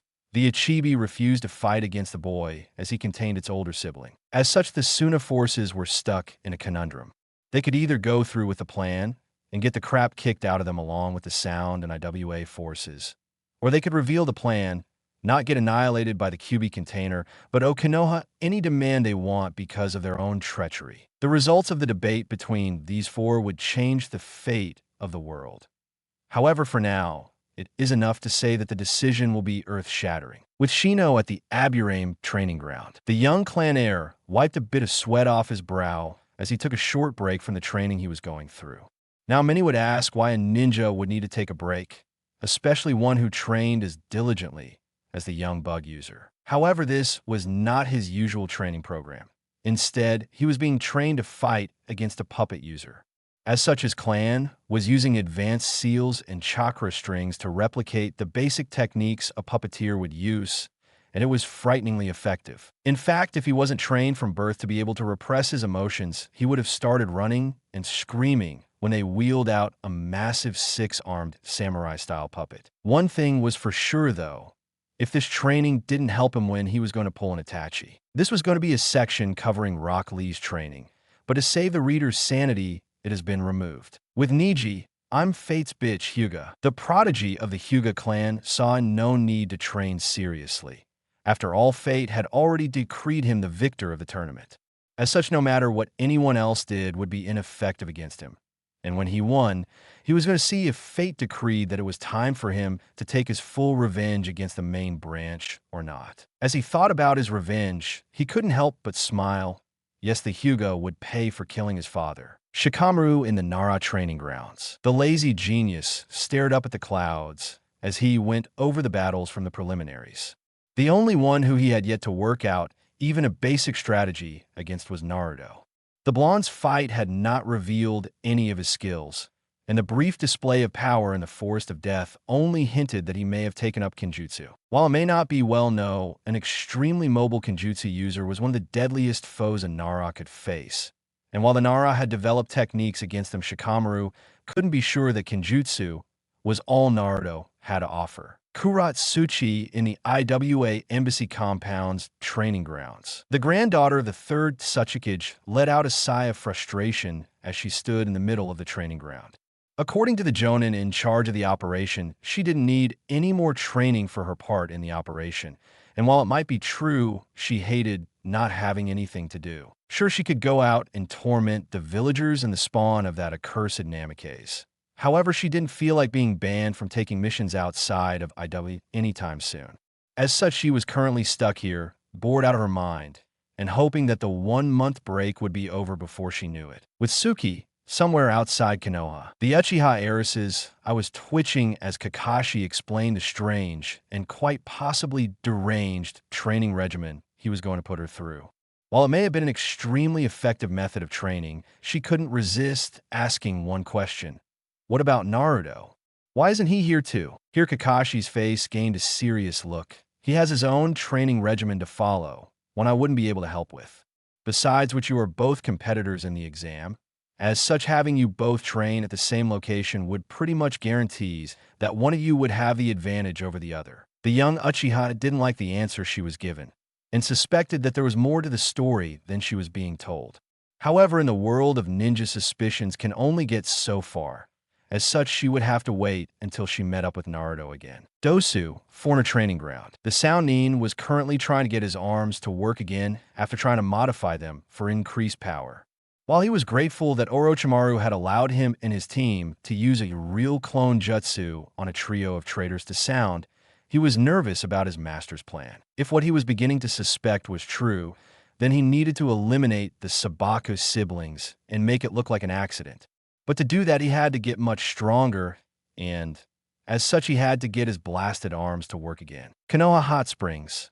1 week before the exam. Surprisingly enough, Kuratsuchi, Enko Maitrashur, Kurenai Yuhi, Naruto Uzumaki Namikaze, and Kushina Uzumaki Namikaze could all be found in the hot springs relaxing. While shinobi from rival nations would start fights, if they even encountered each other in such a location, there was an informal truce between the Kunoichi forces regarding onsens. As such, they were acting almost like civilian women, including washing each other's body. Most shinobi knew well enough to stay clear of the hot springs when such an event took place.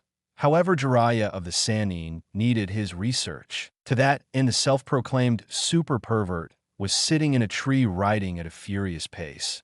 If all went well, this one day would provide him with enough inspiration to write 3 whole books. Unfortunately for him, while the Kunoichi didn't notice him due to his jutsu, a silver-haired passerby did notice him. Believing him to be Kakashi, if only because he was the only one with silver hair in Konoha, he ignored the young man, a big mistake.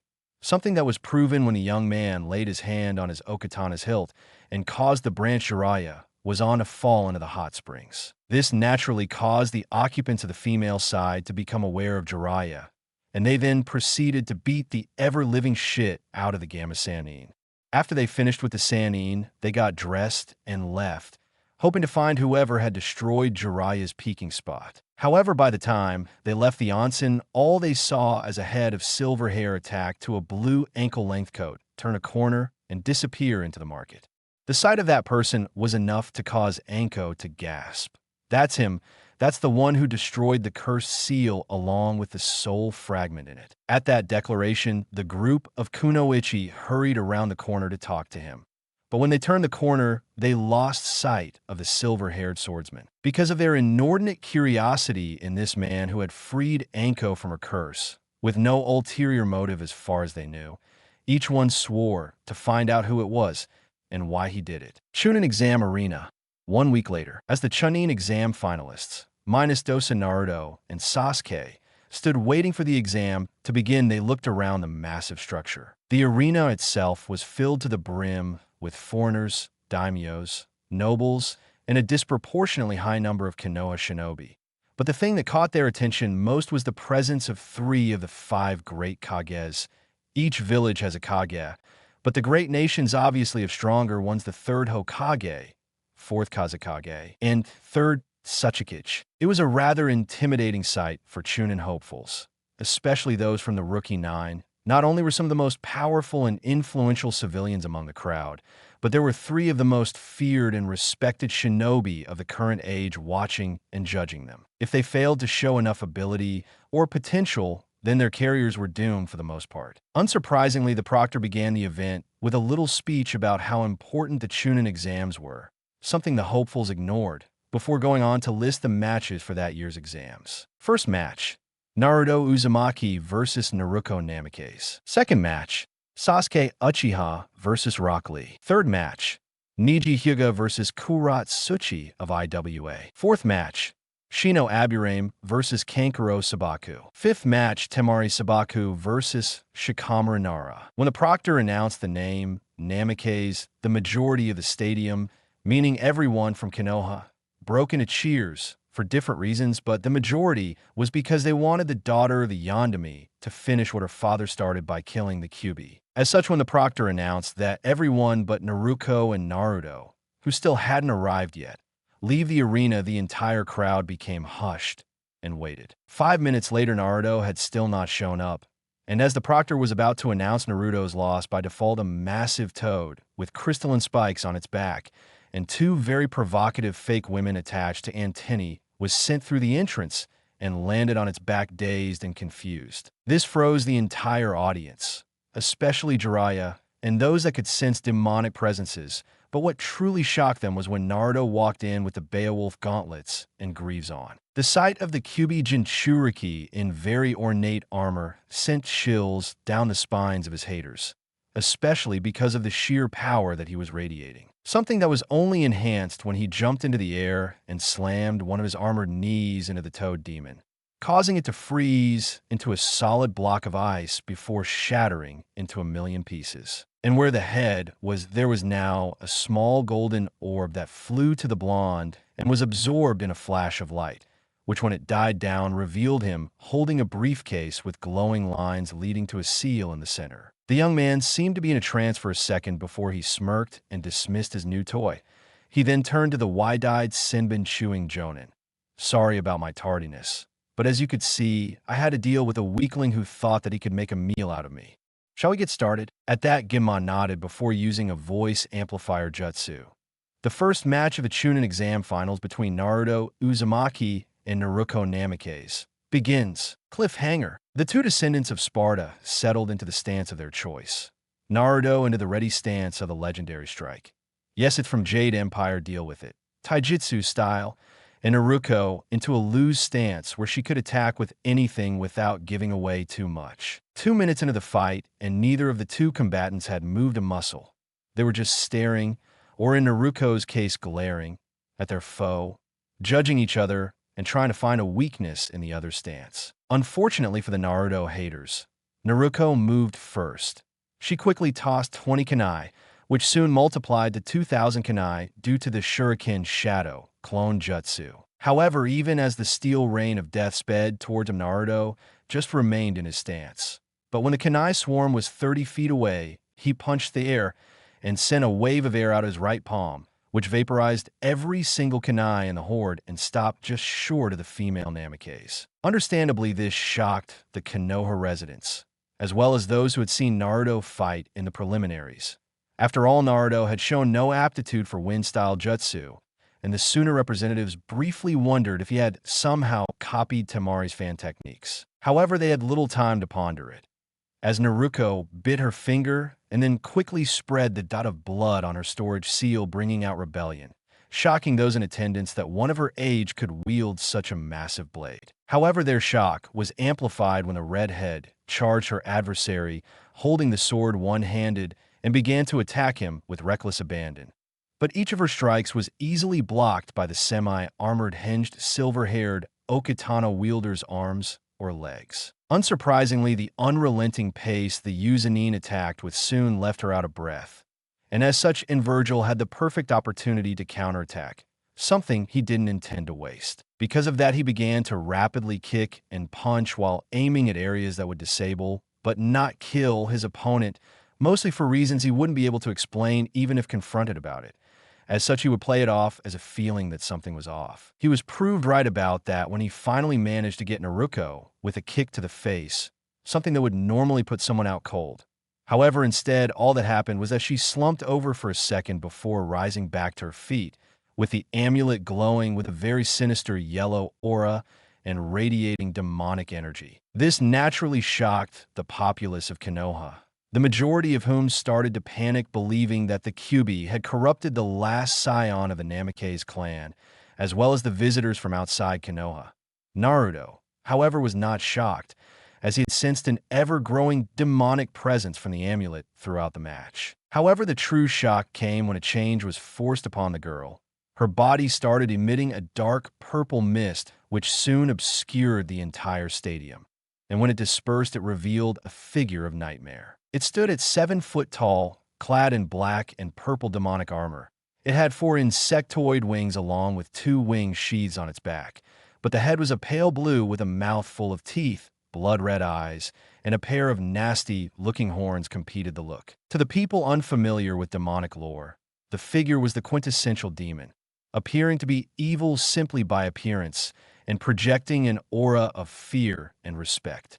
Those that were somewhat familiar with demonic lore knew that the figure down below them was a high-ranking demon, possibly even a devil. But those that truly knew their lore instantly recognized the figure as the legendary Dark Knight Sparta, which would mean that the young Namikaze was a descendant of the legendary warrior. But Naruto's action in reply to the transformation of his foe was even more surprising. He laughed. He laughed loud and long before speaking up for the first time since the match began. "Why am I not surprised that you would take that form, Namikaze? After all, you seem to have inherited your father's ability to do the impossible. Then again, it could be because of that amulet that you changed form to match that of Sparta. In fact, I'm sure that's what happened.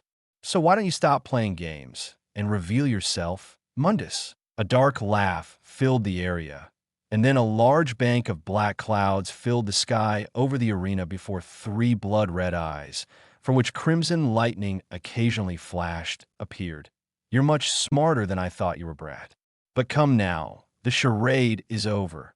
Reveal your true form, descendant of that accursed traitor." Vergil raised an eyebrow as he spoke. "How the hell, wait? Don't answer that. You probably have some weird sensor ability bullshit which allows you to know what I am.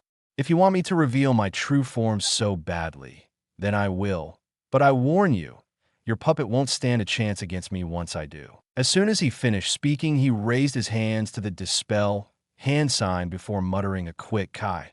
And as soon as that one word left his lips, a giant cloud of smoke filled arena floor before being dispersed by Mundus' breath. And when it was the only sound heard was Anko's gasp of shock at finally knowing the identity of the one who freed her of her curse. And Vergil was clad in the same outfit he wore upon his leaving the tower, and with Yamato in his gauntlet right hand. In all, he looked like the deadly threat he was. As such, when his true form was revealed, all hell broke loose. The Naruto haters were screaming for the boy's head, even though he was in the middle of a match. However, they were all but ignored in favor of seeing what the true Naruto could do. They didn't have long to wait. As soon enough, the monstrous figure, in the opinions of the ignorant, charged the silver-haired boy, intent on skewering him on its Vihander, only for said boy to once again either block or dodge every single attack. Oh sure, he occasionally countered with a slash or a punch, but for the most part he was content to let the possessed girl tire out before attacking.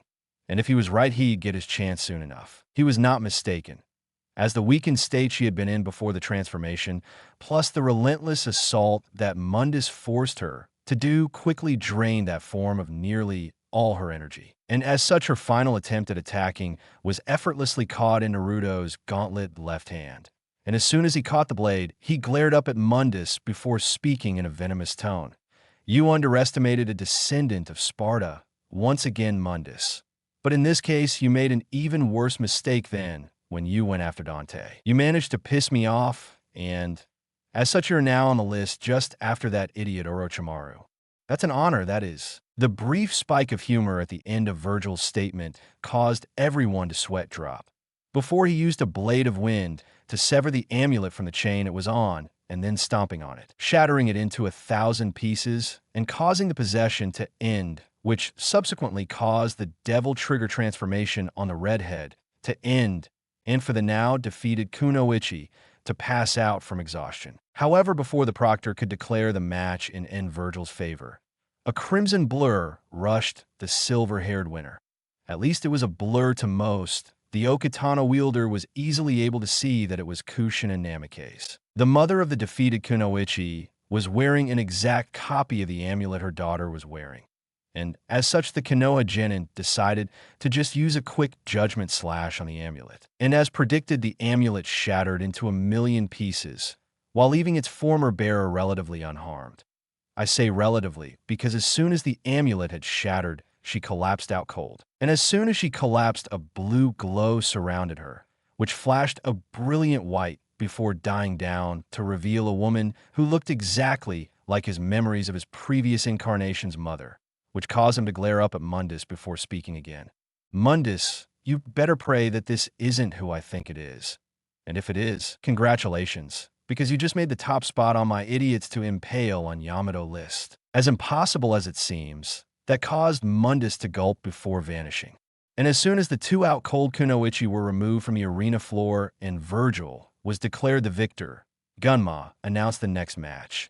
Will Sasuke Uchiha and Rock Lee come down to the arena floor? In Vergil Boo's battle theme 1, Lee jumped straight down into the arena, but Sasuke was nowhere to be seen. After a minute of waiting, a Chunin appeared in the stadium and whispered in Gemma's ear, which prompted the Sunban Shuer to speak again. Ladies and gentlemen, Sasuke Uchiha and Rock Lee's match will be moved to the end of this round. As such, will Niji Hyuga and Kuratsuchi of IWA please come down into the arena? As the two contestants squared off in the arena, and Vergil's shadow clone smirked to himself. I must admit, I'm still stunned at the brilliance of the boss plan. By sending me in his place to compete, he gained plenty of time to thin the ranks of Orochimaru's forces. But perhaps even more surprising is that Sarutobi trusted the boss with information about the invasion so easily. And as he finished thinking that, he was surprised to see that the match was over, and Niji was being carried out on a stretcher with his lower legs, and his junk literally melted off by the smug-looking IWA Kunoichi. That look caused the clone to wince, while someone couldn't keep their mouth shut. I really hope I can knock her out before she causes too much trouble when Orochimaru's invasion begins. When Kuratsuchi walked over to him with a grin on her face, the clone felt slightly nervous. And who wouldn't be? The woman walking over to him had just melted her opponent's legs and package off for a reason he didn't even know yet. However, the Blackette, not sure about the term for a black-haired woman, but whatever, seemed to sense his unease, and surprisingly she decided to allay his fears. Relax, I only melted his tool off because he said something about me becoming his slave. Anyways, I just wanted to congratulate you on beating the last two Namikaze, even if the second wasn't supposed to happen. The clone just nodded in acceptance before turning to glare at Kankuro, who forfeited his match before it even started due to not wanting to reveal his poisons before the invasion, and spoke in an Arctic tone. I didn't know that you sand Neens were cowards. But then again, what do you expect from a makeup-wearing idiot? Unsurprisingly, that caused the puppet wielder to become very angry. And if it weren't for the fact that he had orders to keep up appearances that they were still allies, he would have strangled the smug swordsman. Oh yes, Sand was still taking part in the invasion. After all, since IWA provided both of its Jinchuriki to the attack, it would be rude and foolish not to take part in a sure thing. Although judging by what happened earlier, they may have made a mistake. It was all in Kami's hands now. At first, it seemed like there would be no fight, as Shikamaru was about to forfeit. However, Vergil's clone needed more time for the original to cull more of the invasion force before returning. So he calmly kicked the lazy Genin, sending him hurtling to the arena floor. Fortunately, or unfortunately, depending on who you ask, the fall did not hurt the pineapple head. It did, however, temporarily change his personality. So now, instead of fighting an unmotivated lazy genius, Temari was fighting a highly motivated genius who happened to be extremely aroused for no reason at all. As such, every single attack Shikamaru launched using his shadows, even if unsuccessful in stopping Temari, had the secondary purpose of groping the blonde wind mistress, something that was understandably putting Temari on edge. And her paranoia was proved justified when she leapt to avoid one molesting shadow, only to be wrapped in shadows that started to molest every part of her that could cause her pleasure. However, before the wandering shadow hands could strip her, she forfeited, and Vergil's clone knocked Shikamaru out. But the silver-haired demon slayer had a feeling that he probably hadn't seen the last of Shikamaru the Molester. However, at the present moment, he had his hands full stopping Temari from killing Shikamaru. At least he did until the Kazekage threatened to boot her from the Shinobi Corps if she lost control of her temper. That calmed Temari down long enough for Naruto to get Shikamaru up into the stands with his team, far away from the competitor's box, so that Temari wouldn't have an easy time getting to him if she lost her temper again. Unfortunately, this turned Temari's wrath against him. Fortunately, however, Kuratsuchi had a small but growing interest in his survival, and as such made Temari cool off by literally burying her up to her neck in the wooden floor due to some simple earth manipulation. The proctor called out, "The match between Sasuke, Uchiha, and Rock Lee will begin in 2 minutes. The contestants have until then to get to the arena floor. If they are not here by then, they will be disqualified." Naturally, Lee jumped down to the floor of the arena almost instantly. However, Sasuke was nowhere to be seen. It stayed that way for 1 minute and 55 seconds. However, right before Genma could disqualify Sasuke, he finally showed up along with Kakashi. Before anything else could be said, the disguised Uchiha spoke in a bored tone. "Sorry we're late, but we had to take the long way around due to a flood that filled part of the valley we had to go through. And then we went through the only other village with a bridge. We were confronted by a group of mercenaries. Of course, we killed them easily. However, because of this, the village head offered his daughters to us in marriage, which we respectfully declined because of our duties. As we got closer to Konoha, we were attacked by a huge flock of crows, which then somehow teleported us to the other side of Konoha. Fortunately, after that, we were able to get back here with no other complications." The Konoha residents were openly gaping at the Uchihas taking Kakashi's habit of making up excuses for arriving late to such an extent, but they let it go since it would probably be impossible to stop Kakashi from corrupting another shinobi like that. Genma spoke up once again, his voice carrying over the noise of the crowd that had come back to life due to voice amplification seals in the arena so that people could hear what happened in the fight. "The final match of the first round of the Chunin exam is about to begin. Sasuke Uchiha, are you ready?" The raven-haired clan heir nodded before dropping into the opening stance of the interceptor fist style. The Jonin spoke again. "Rock Lee, are you ready?" The bushy-browed Genin entered the beginning stance of strong fist, and then spoke in his loud and exuberant voice. "YOSH, Prokuresayan, I'm ready to test my flames of youth against my most youthful comrade and rival. If I do not prove to be at least somewhat of a challenge, then I will run around Konoha 50 times while carrying over 400 pounds in addition to my weights. And if I cannot do that," at that point Vergil lost it, channeling some of his demonic power into his voice, and roared, "Lee, if you don't shut up now, I will personally send your soul to whatever god you worship to spare everyone your incessant shouting. Do I make myself clear, or do I have to draw you a fucking diagram?" Lee nodded rapidly to show he understood.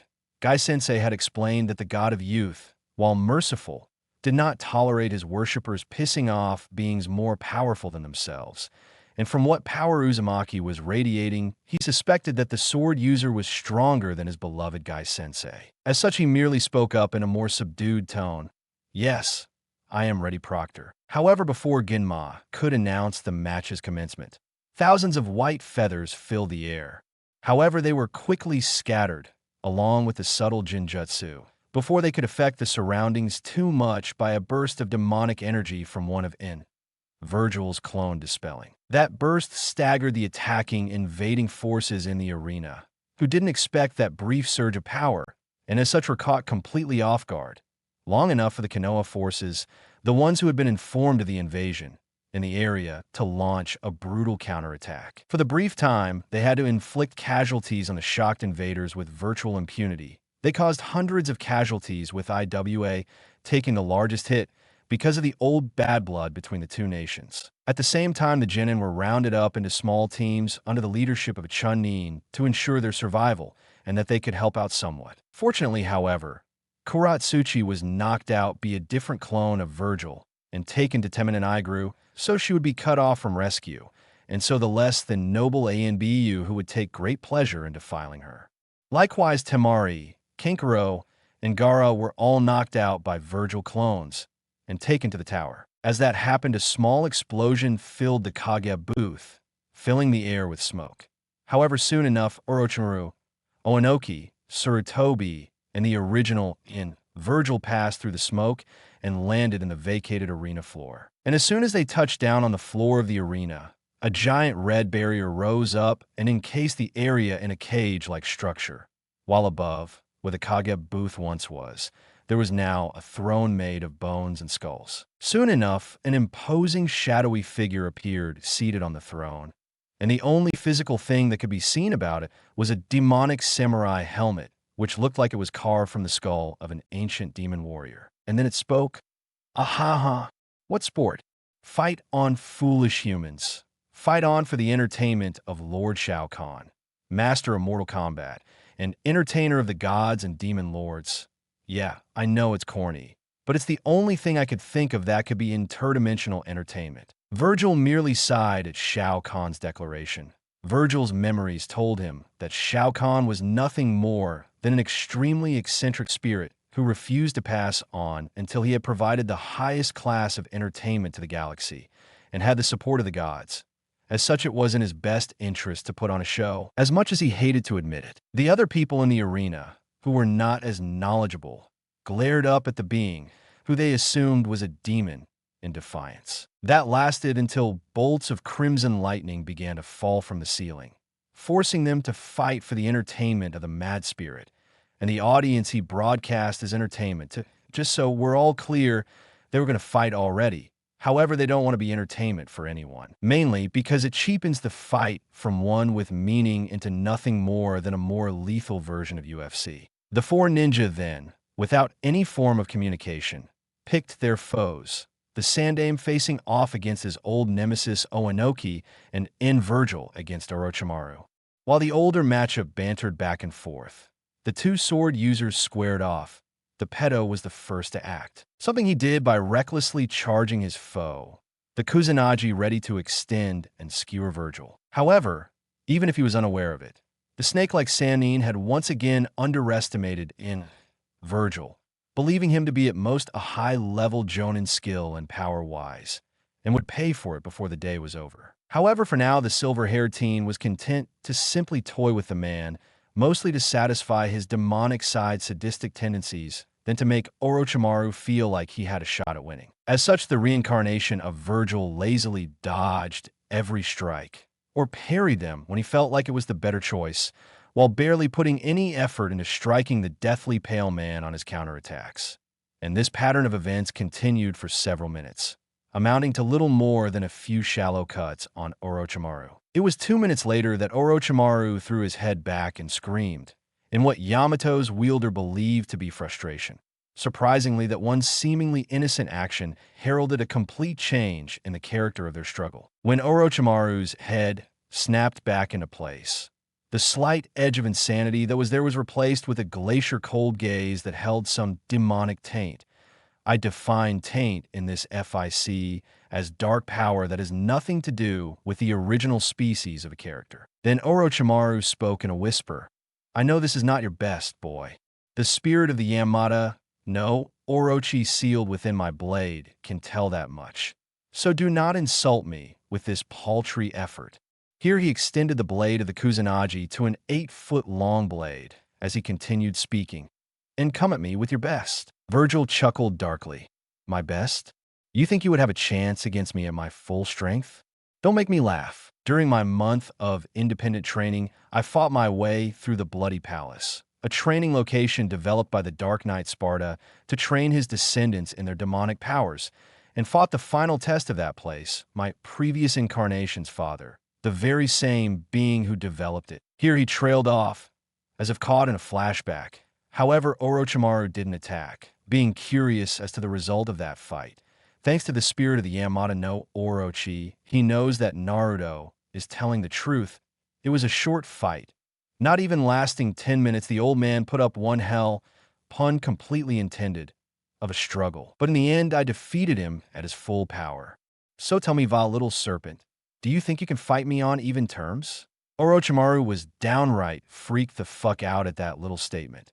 but his pride as one of the Sannin and primary holder of the snake summoning contract, as well as the wielder of the Yamada no Orochi's soul, forbid him from retreating or surrendering. That was his second and last mistake of the day, one which Vergil exploited flawlessly by using air trick to appear in front of the madman, before lashing out with Yamato and not only cutting him in half, but sending Orochimaru's soul straight into the waiting arms of the Shinigami. After slaying the madman, the barrier that locked the four dissipated, and Shao Kahn was nowhere to be seen. Obviously, Naruto double-checked to make sure Shao Kahn was gone, and when he was absolutely sure, he turned to look at Sarutobi and Oanoki's fight, only to sweat drop at what he saw. The two old men were sitting under one of the few trees that survived the exam's initial fights and smoking, from what the descendant of Sparta realized were pipes full of weed, while reading Aika Aika, and between them was a scroll labeled Peace Treaty Closet from the Third War. Just the mere name of the scroll made him want to kill the two baked Kages for some reason. He strode over to the two Kages with the intercom to the entire village's public announcement system, which had fallen from the Kage booth earlier, in hand. He then proceeded to hand the microphone to Oanoki, who then ordered all his forces, those alive at least, and his two Jinchuriki, who he had held in reserve, to surrender. Most of them obeyed, while having massive sweat drops at the fact that their Kage was high as a mofo. However, a few refused to surrender, their hatred desiring revenge for all their dead comrades at the hands of Konoha. However, the IWA Jinchuriki quickly eliminated those that refused their Kage's orders, as they were ordered to do, seeing as Oanoki had no intention of truly fighting Konoha due to recent intel that the son of the Yondaime was still alive, so he could fulfill the marriage clause of the peace treaty.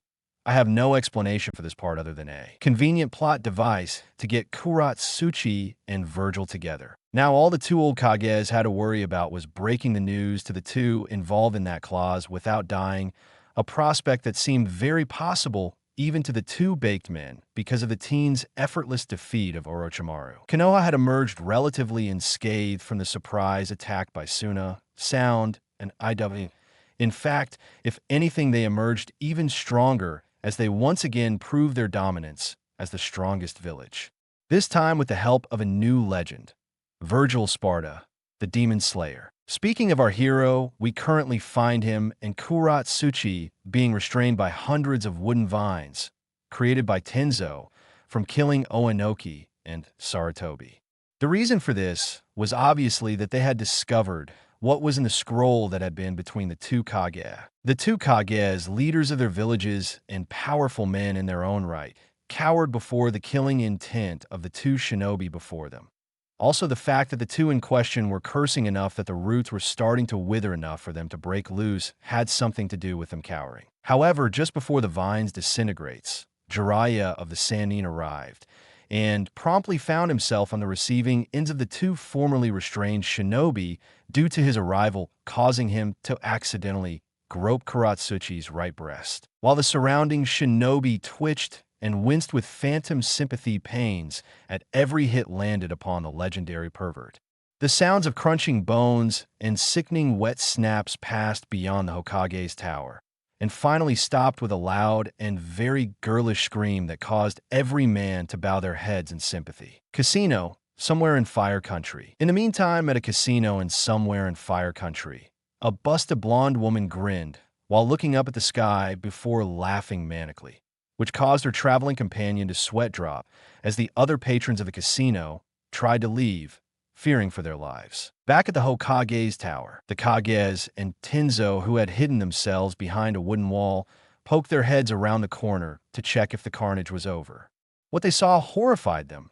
What was once a proud shinobi was now a twitching pile of flesh and broken bones. However, the two shinobi who were out to kill them just a few seconds ago were now completely calm and seemed disinclined to continue their previous actions. After double-checking to make sure that what they were seeing was true, Tenzo whispered to the Kages, "If those two come after you again, I'm running. No amount of pay is worth that amount of punishment." The two Kages nodded in understanding. Still shaken by the amount of violence the two had inflicted, Vergil chose that moment to speak. "Why the hell am I involved in this marriage contract? I mean, I can understand Kuratsuchi, seeing as she's the Tsuchikage granddaughter. But aren't the two offered for the contract supposed to be related to a Kagen? Here he paused, and the others could literally see dots above his head, signifying that his brain was dealing with all the evidence. His face then twisted into a shocked expression. Oh no. Oh hell no.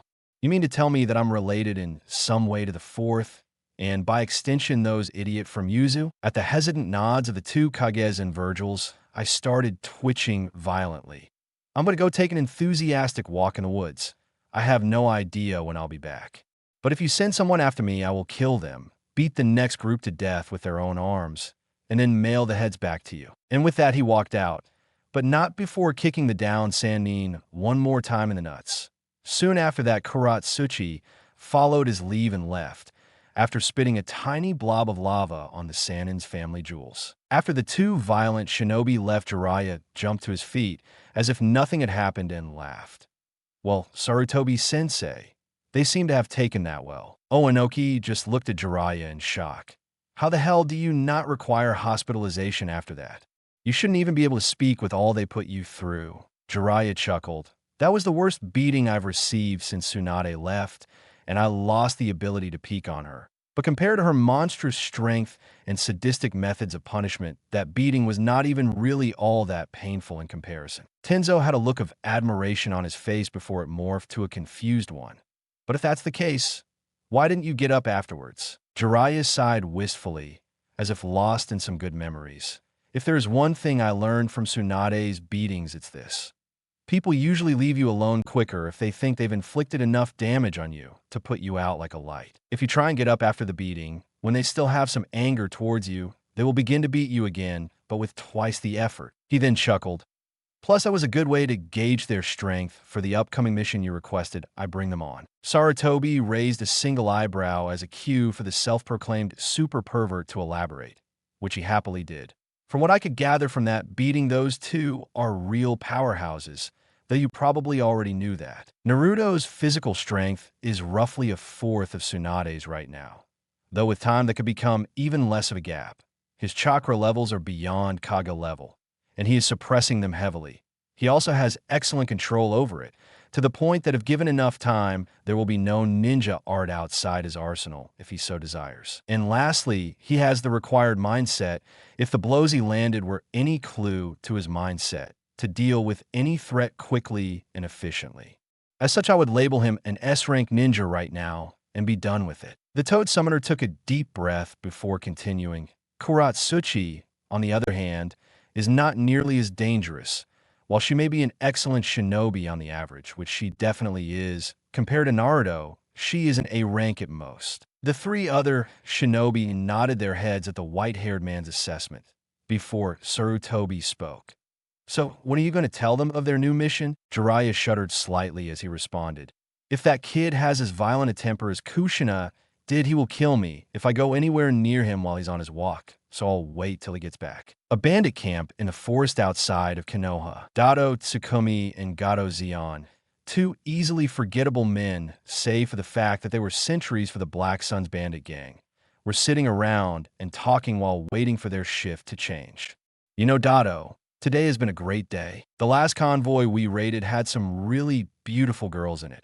And probably by the time we get off, they'll probably be properly broken enough for us to enjoy without those girls fighting back. The boss gave us a good deal of gold and a few choice pieces of loot for all our years of service to the group. But best of all, no meddling shinobi have come to investigate the missing caravan yet. Dado grinned in response. Yeah, I know. It's great when everything works out perfectly. I mean, who would expect a group of pathetic bandits to set up outside a shinobi village? However, at that moment, they heard someone whistling a catchy tune.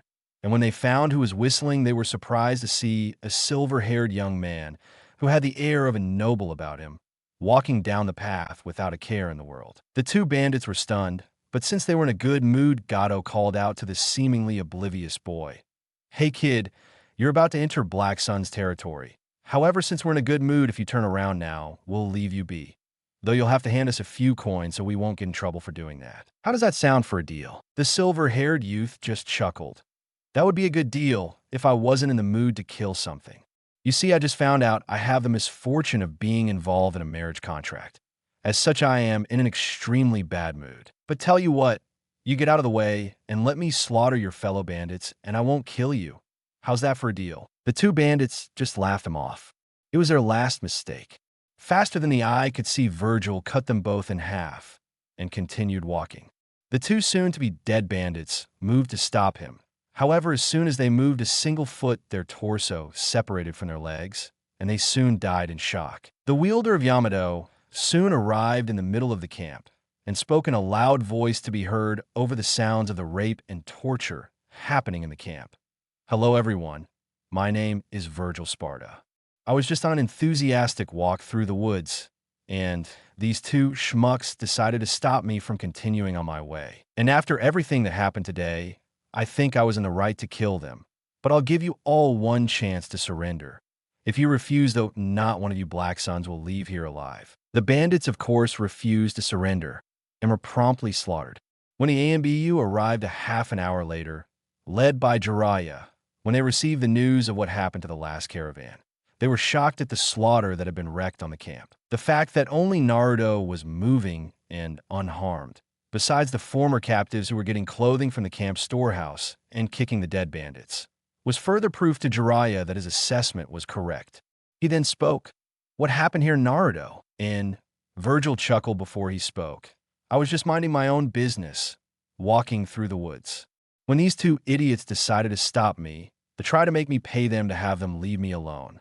Of course, I rejected their proposal and then killed them. I then found a camp, and after politely requesting they surrender, I was forced to attack them.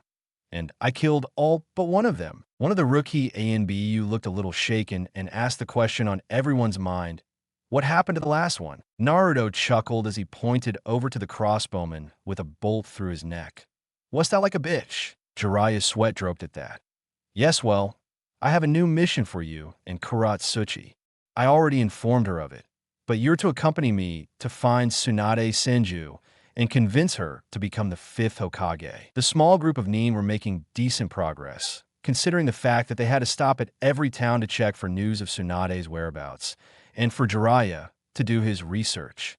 However, for a person who was used to being able to traverse that amount of distance, Naruto, in a day, it was a painfully slow pace. However, if there was one good thing about the slow pace of the journey, it was that Vergil got to know more about his newly discovered fiancée and take her on a date in one of the towns they stopped at for Jiraiya to try and get information. It wasn't much of a date by the standards of romantics, as in those that search endlessly for their soulmate and need everything to speak of romance and love.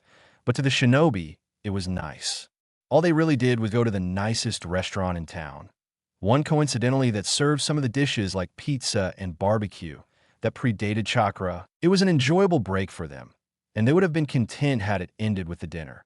However, when they were returning to the motel in town, they were confronted by a group of drunk gangsters who wanted Kuratsuchi to entertain them. Naturally, the Kunoichi refused their request. The idiots pressed the matter, however, and soon became acquainted with Yamato as it ended their lives for harassing its wielder's fiancée. And while the IWA Nin would have been able to eliminate them with ease, it still brought a slight smile to her face to see him react so protectively to those slimeball's advances. Now they were coming into the second largest town, as in not a shinobi village or outpost on the road, Crater City.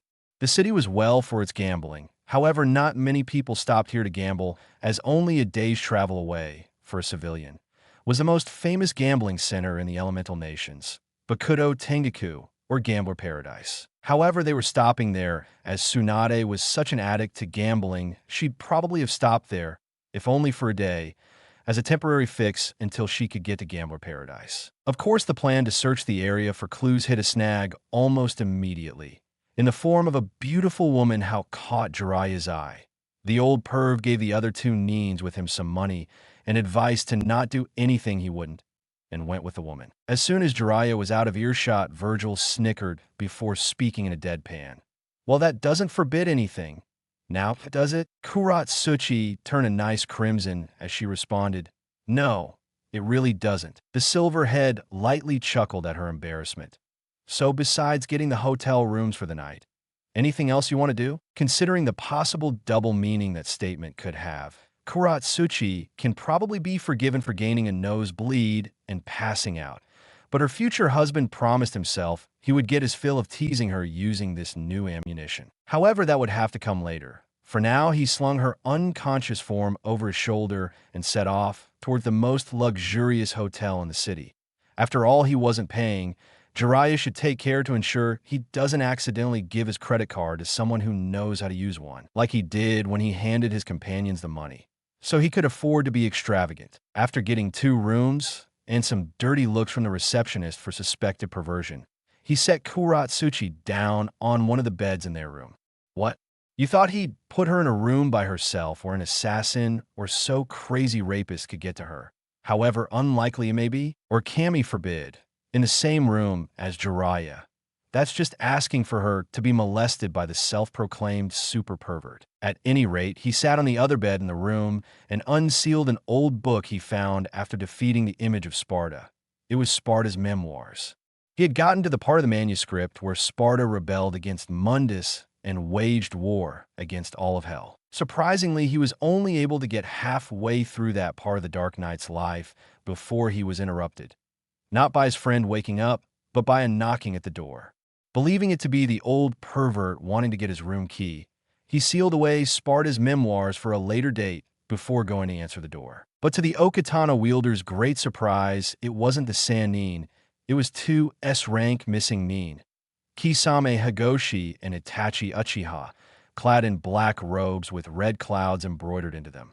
He blinked for a second before slamming the door shut, reopening it, slamming it shut again, and reopening it one last time. After making sure that what he was seeing was actually real, by doing a dispel, he muttered a quick, troublesome, under his breath before addressing those 2 S-rank nins. So what do I owe the questionable honor of having you 2 come here? Kisame cracked a shark-like grin. So it seems the Gaki knows who we are, Itachi? The elder Uchiha grunted in a disturbingly similar manner to how his little sister's hench persona would, before speaking to the wary reincarnation of Vergil. Naruto-san, come with us. Our leader would like to talk to you. A little of his prankster side re-emerged when he responded to the Uchiha. Sorry, Itachi-san, but I must decline to acquiesce to your request. Mainly because I'm pretty sure one of the few things the orphanage matron bothered to teach me was to not to follow strangers. And also because I am not in the mood to be gangbanged by a bunch of pedophiles. So good day. And with that, he slammed the door shut again on the 2 stunned missing nin.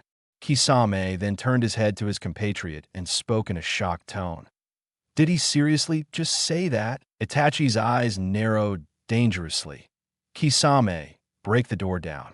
We have wasted enough time being polite, time to capture him. The shark-like man grinned as he brought his leg up and applied all his strength to the door, shattering it into a million pieces, only to jump away from the door when a storm of spectral swords poured out. Kisame chuckled at the sight. Damn, the kid doesn't play around. Any ideas on how to get to him, Itachi, cause that storm of swords doesn't seem to be letting up. The elder Uchiha frowned for a second before a proverbial light bulb went off, and he smirked. Kisame, what does Samahata say about the composition of those swords? The blue-skinned man looked confused for a second, till his brain kicked in and he grinned viciously before drabbing one of the swords out of its flight and putting it near his sword, which quickly began to absorb it. The swordsman then laughed. I'd say it likes the taste of them just fine. Yes, normally the Samahata is damaged by demon chakra or energy in fanfics, but I made it so it loves to eat demon chakra/energy, so it would be more useful against the bijou and their containers. Itachi then explained that he wanted Kisame to use his blade as a shield for them to get close enough to capture the blonde, which caused the ex-Kirinin to grin because he would be able to feed his blade a lot of high-quality chakra in this plan. The 2 missing nins quickly carried out their plan and were successful. However, when they attacked Naruto, he poofed away, which caused Itachi to snarl. Damn it, a shadow clone. Where the hell is the original? Kisame, who had walked over to the window, caught sight of the silver-haired youth carrying Kuratsuchi and a boy who could only be described as what Itachi would look like as a kid if he didn't have the damned eyeliner lines. over his shoulder, hustling towards the forest. He then called over his shoulder, "Oi, Itachi, the Gaki's getting away. He's got 2 passengers, too." Itachi strode over to the window with a dark look on his face. And when he saw his foolish siblings slung over their target's shoulder, he felt his mouth twitch in what might have been a smirk, if not for how stoic he was and how brief it was. The elder Uchiha then spoke in a glacier-cold tone. "Come, Kisame. We have a runner to catch, and I have a foolish sibling to remind of his mission." Kisame chuckled as he followed Itachi's lead. "So, you still plan on forcing the brat, gaining the next level of the Sharingan till you can gain the Eternal when you take his?" The obsidian-eyed man smiled coldly. "If he is unable to fight me on even ground, then yes.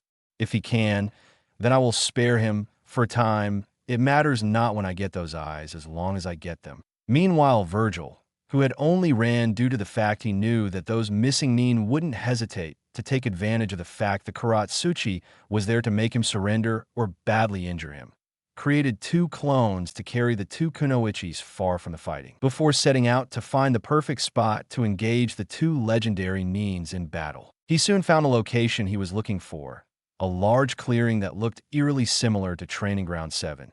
And once he found it, he decided to just sit in with his blade across his legs while he mentally readied himself, yet unnecessary really, but never hurts, to destroy them completely. With Jiraiya, the old pervert was heading towards the hotel he suspected his companions had booked once he discovered his card was missing. However, he only discovered that once the woman was under the control of a high-level genjutsu. And the Sannin, with all the arrogance his position as one of the strongest shinobi in the world, believed that it was merely an attempt to scout him, not as a distraction to get to his companions. However, when he saw 2 shadow clones of Vergil heading towards him at a run, carrying the henge Sasuke and Kuratsuchi, he realized he was dead wrong. After questioning the 2 clones about the whereabouts of their creator, he sped off, hoping to get there before it was too late. That's it for today. I will stop here. I hope you all enjoyed this video. If you please consider subscribe and make sure to hit that like button, share with your friends, and don't forget to check out author of this story. Details in description.